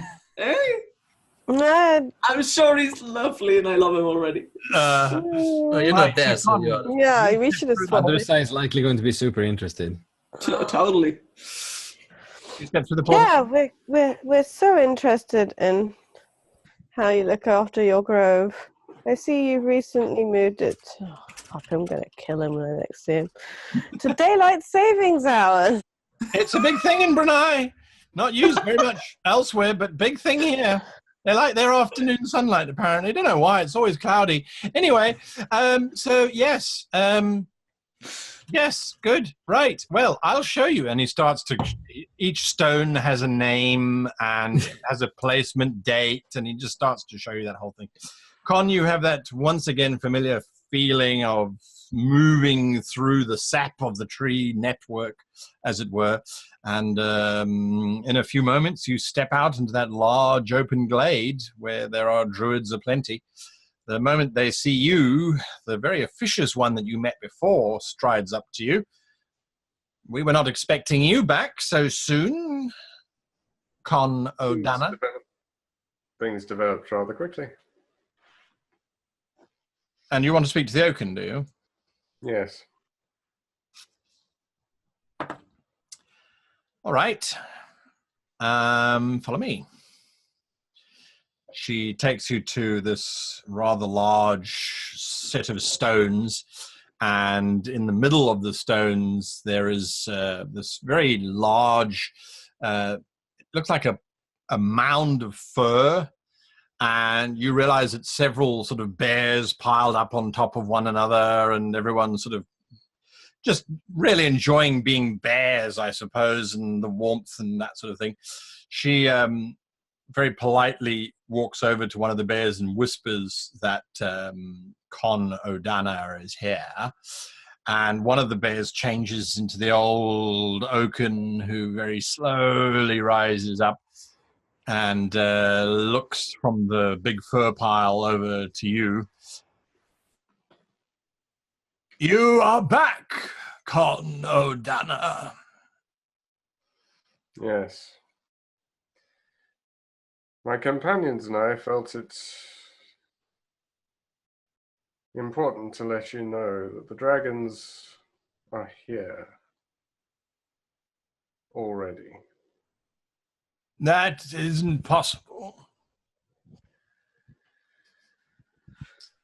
But it is, because as it turns out the orders were set up by dragons in the first place. I was there at the founding of the order. So then It was an elf who did it. An elf in league with dragons. That's... It makes You'll sense share when you the think sap? about the previous revelation about the engines. One thing leads to another. A bowl of sap is placed in front of you. Because that went so well last time. I'm a tree. I drink the sap.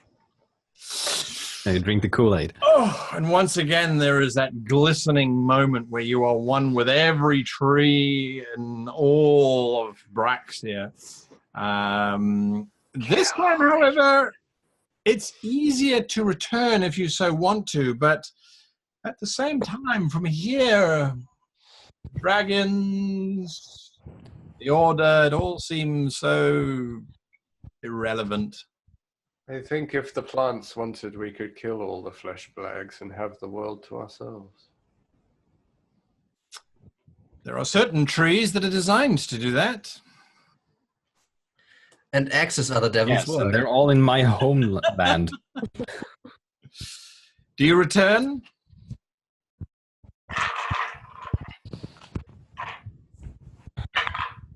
Yes. The Oaken is standing there, and the moment you get back, he opens his eyes and he says, Valenhold. I have never liked them. It's the only way that he could have done it, you know. That priest. I should never have trusted them. Well, part of the triumvirate of the forming of the orders. The high priest, Spoth. He claimed he was the foci of the spell that caused the gods to banish the dragons. He must have been lying. It's been nothing but lies since the beginning. The very way in which the order has been formulated is designed to hamstring it when it is needed most. I don't suppose you've been brought up to date with current events. There are several events which we are aware of, but they are the affairs of mortal men that do not concern us, necessarily. Now, however, they do. If the dragons return, everyone is at risk. Well, I imagine the nations of the world, the rulers and the kings and what have you, will soon be receiving word that the orders have imploded.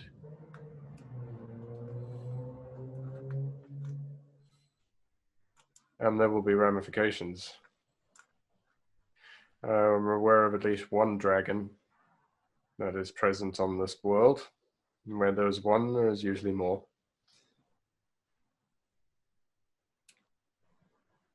How do you plan on proceeding? I have absolutely no idea. Honestly. We've managed to just get out with what's left of our crew and our lives and our sanity. Now what? The world's great nations appear to be maneuvering to go to war with each other, which is playing right into the hands of those who serve the dragons. The dragons want there to be chaos and destruction and disarray, so it will facilitate and ease their wholesale return.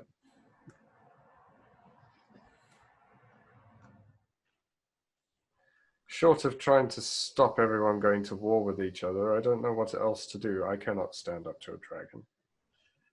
My crew and I cannot stand up to a dragon. Not really.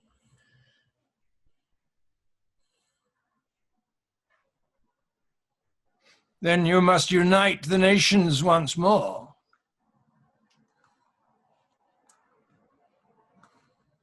Even the vampires. His hands knot into these large fists, which you have seen once before. Only he was a giant stone entity at that time.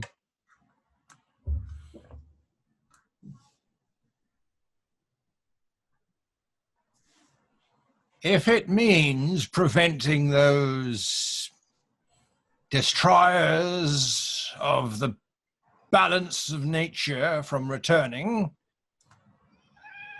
Then yes, once again, even against my better judgment, I would say yes.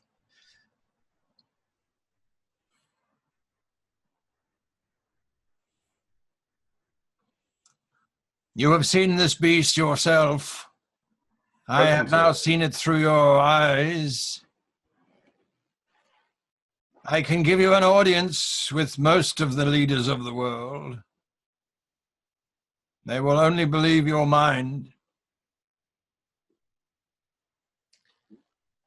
Well, that sounds too easy to be true, but we'll go with it. But what of Valenhold? What of Valenhold? The clerics lied. Sparth must have known. He claimed he was creating a zone of truth for the three of us when we helped form this order with Dengathwin, the betrayer. Clearly he did not. He communicates with the gods. He must have known that their spell didn't work. He will not let you just push aside all of their efforts.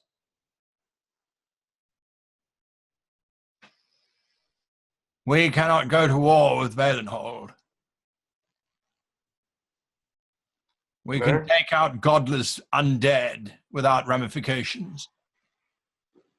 But if the druids were to attack Valenhold, all we would be doing is playing into the dragon's plans.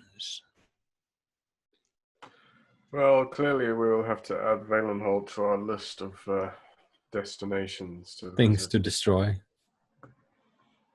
Naturally, I can't speak for my crew, but an audience with the leaders of the world is such as that you might be able to pull together, perhaps all at once, if that's even achievable. It will be naught if Sparth is still in charge of Valenhold, Con O'Dana.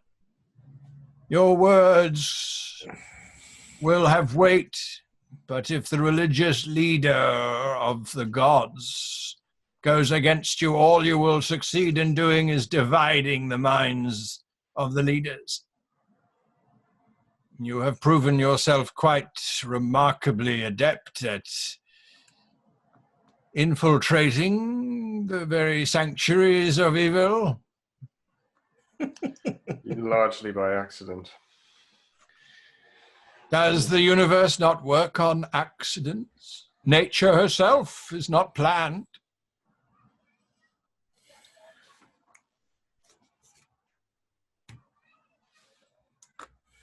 You are the only one who has all of the knowledge that is required in order to complete this, Con O'Dana. Great. Accept quest, decline quest. No pressure.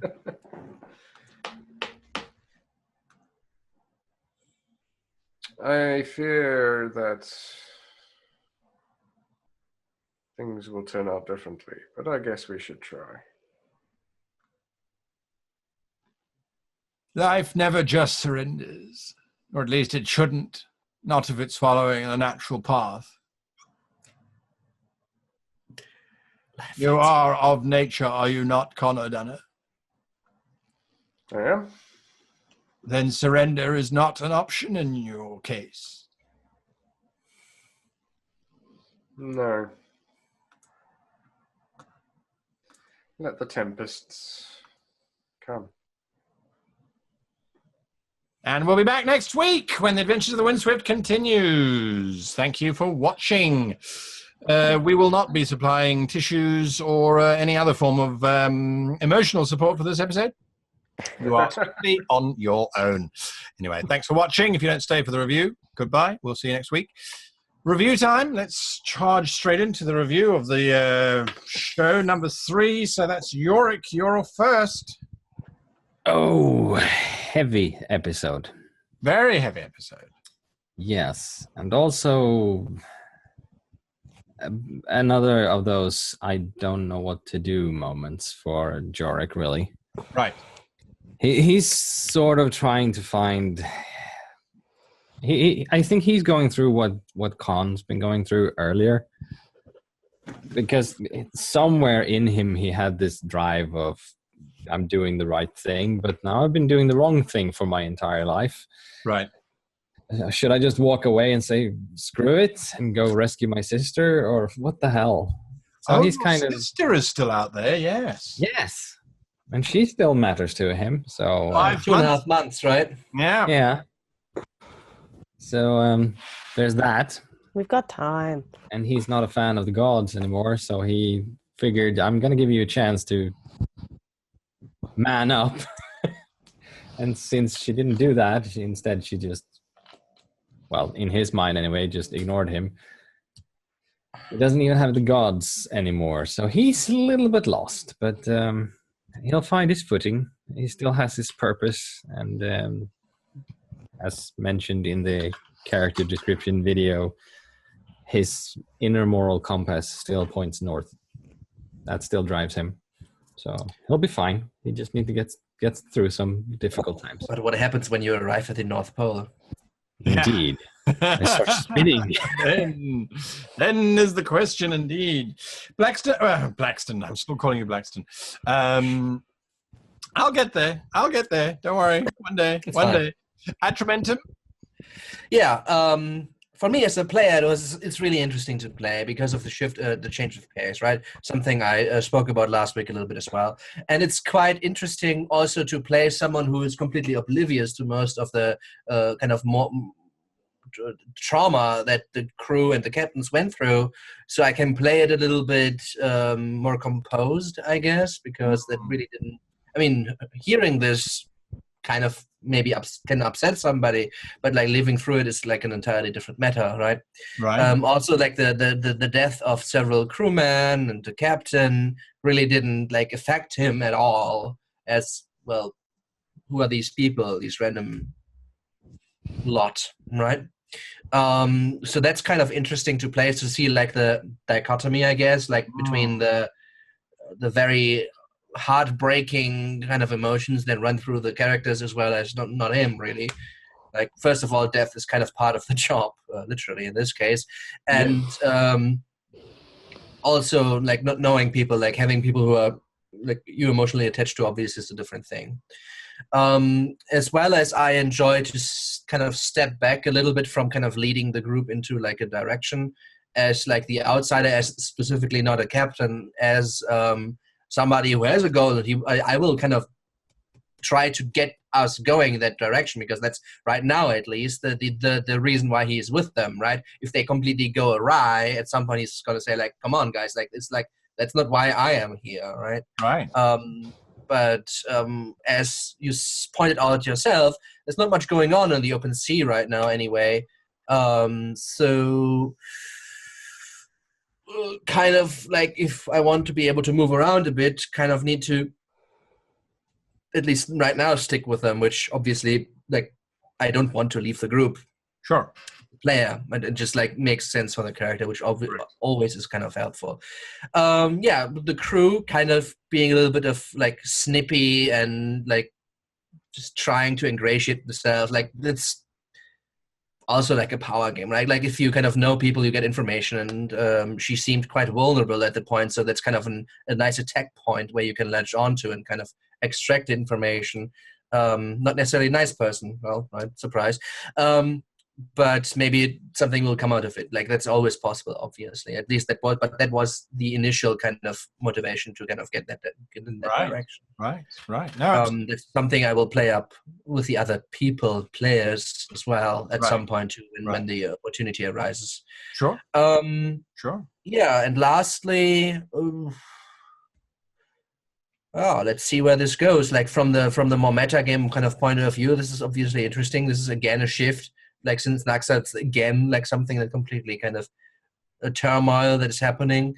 Obviously, I tried to very clumsily, because I don't know what's like the character doesn't know what happened with the merfolk, again, kind of to say like, no, we're completely on your side, right? And then came from the side again, like, what are you saying? Right. Right. Right. Yeah. But I mean, that's just like, it's fine. It's how it played out. And obviously, I also didn't. I on purpose did it a little bit like because I didn't know what exactly happened in all the details.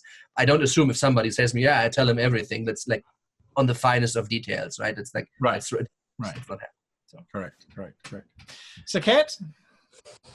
Yes, well, that was probably a little bit more sedate of a episode for Saket. She didn't have much to do, considering the last episode. But she's going to get her revenge on Khan when he gets back, so that could be fun. Cannot believe you did that. But you have made a druid who's very alone, very happy. Yes, I'm sure we have. And John is in the same boat of pain as I am right now. So, I mean, it was a very dark episode in so many ways. But it's going to be interesting to see how the Windswift sort of bounces back from that. So, yeah, I mean, yeah, it was interesting. And poor old Adressai with 9. That could really start to try her nerves now. So, yeah. Good luck, Adressai. Otherwise, yeah, interesting. I kind of waiting now to see what happens next week. Right. Yeah, absolutely. Adressai, a very emotional episode, obviously, for you.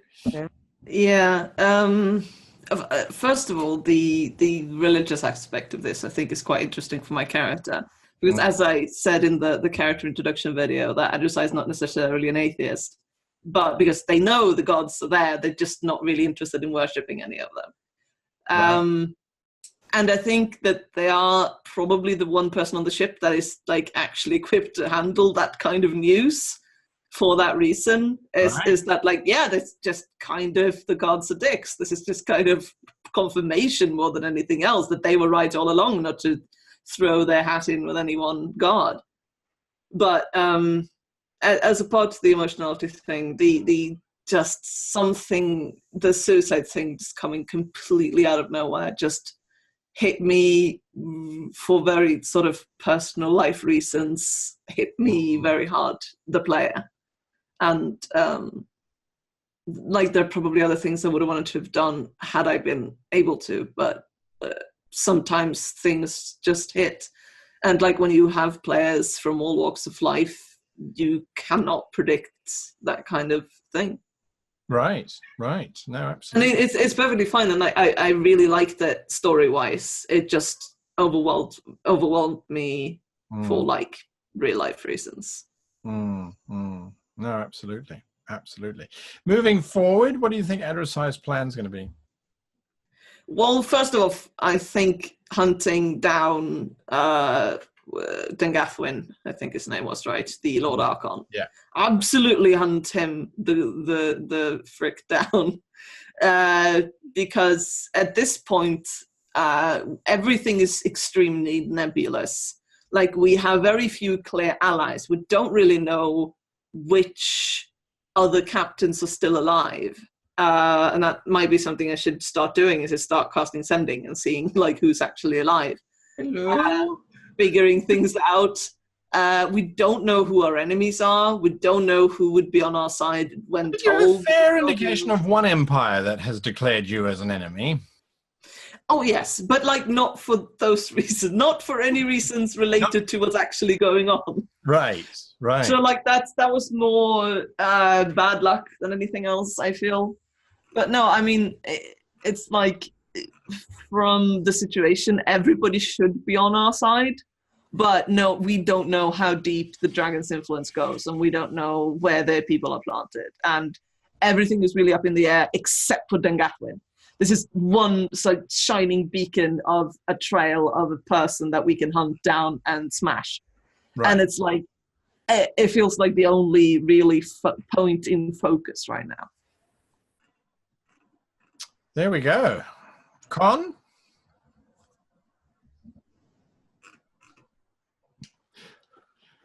Yeah, well, that was interesting. Is that it? It was interesting. It was interesting.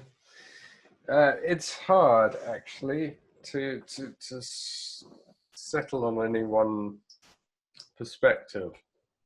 For Con has, I think, definitely forgotten now a particular path that he might have been following. And that sort of leaves things untethered a little bit. So he's kind of blowing in the wind.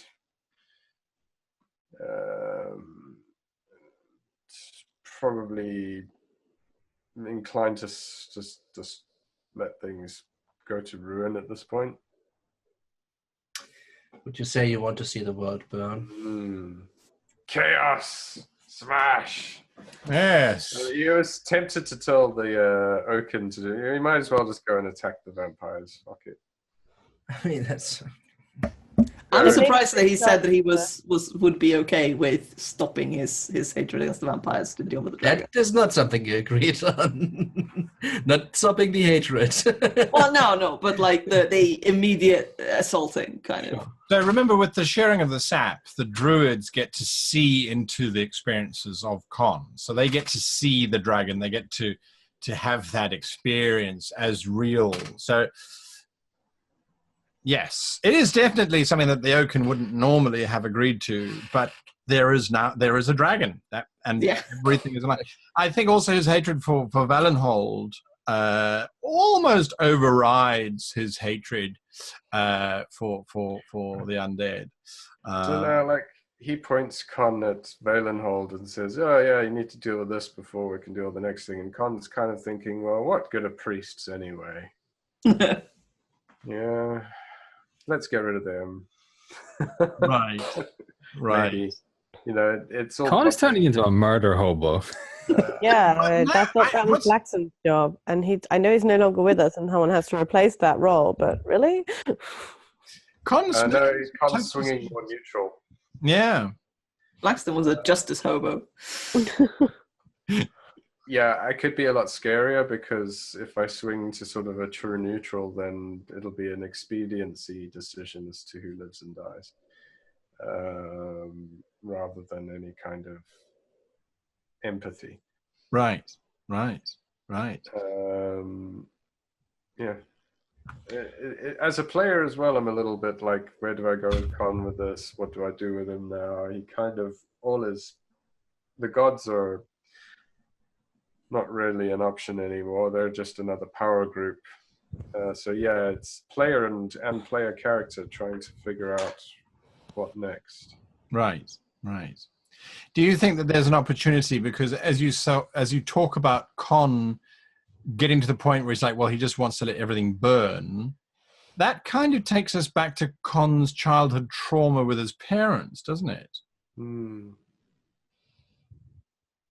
So it kind of takes us back to the place where Con was. He kind of crawled away from that, found the order, got part of the order, that fell away, and he seems to have kind of now just defaulted back to, I mean, I'm expecting...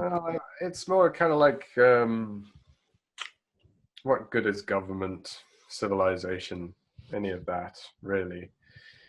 What good has it done any of us? Right. It's all a lie. It's the Matrix, right? So... we're switching over from a save the world and improve things to we live in the Matrix, and the people of the world are either helping or they're the enemy. Right. Certainly, that's where the Jockenstokes found themselves, was that they were in a place where there was just no hope. Let's just hope we don't get into Matrix Part 2 or 3. Yes, absolutely. Without a doubt. Anyway, very serious episodes, very serious thoughts going on. And yes, what are your thoughts? Leave your comments below. We love to read them and to engage with you on Discord or on here as well. You'll find the links below. Until next week. Thanks for watching. Don't forget to like and subscribe. Oh, yes. You should subscribe. Well, I don't know about liking this episode particularly. I think it was an emotional episode. But Okay, maybe we should also put some support lines into the description. Yes. It has been affected by the, Yes. the events in this episode. There we go. There we go. All right. Until next time. Goodbye.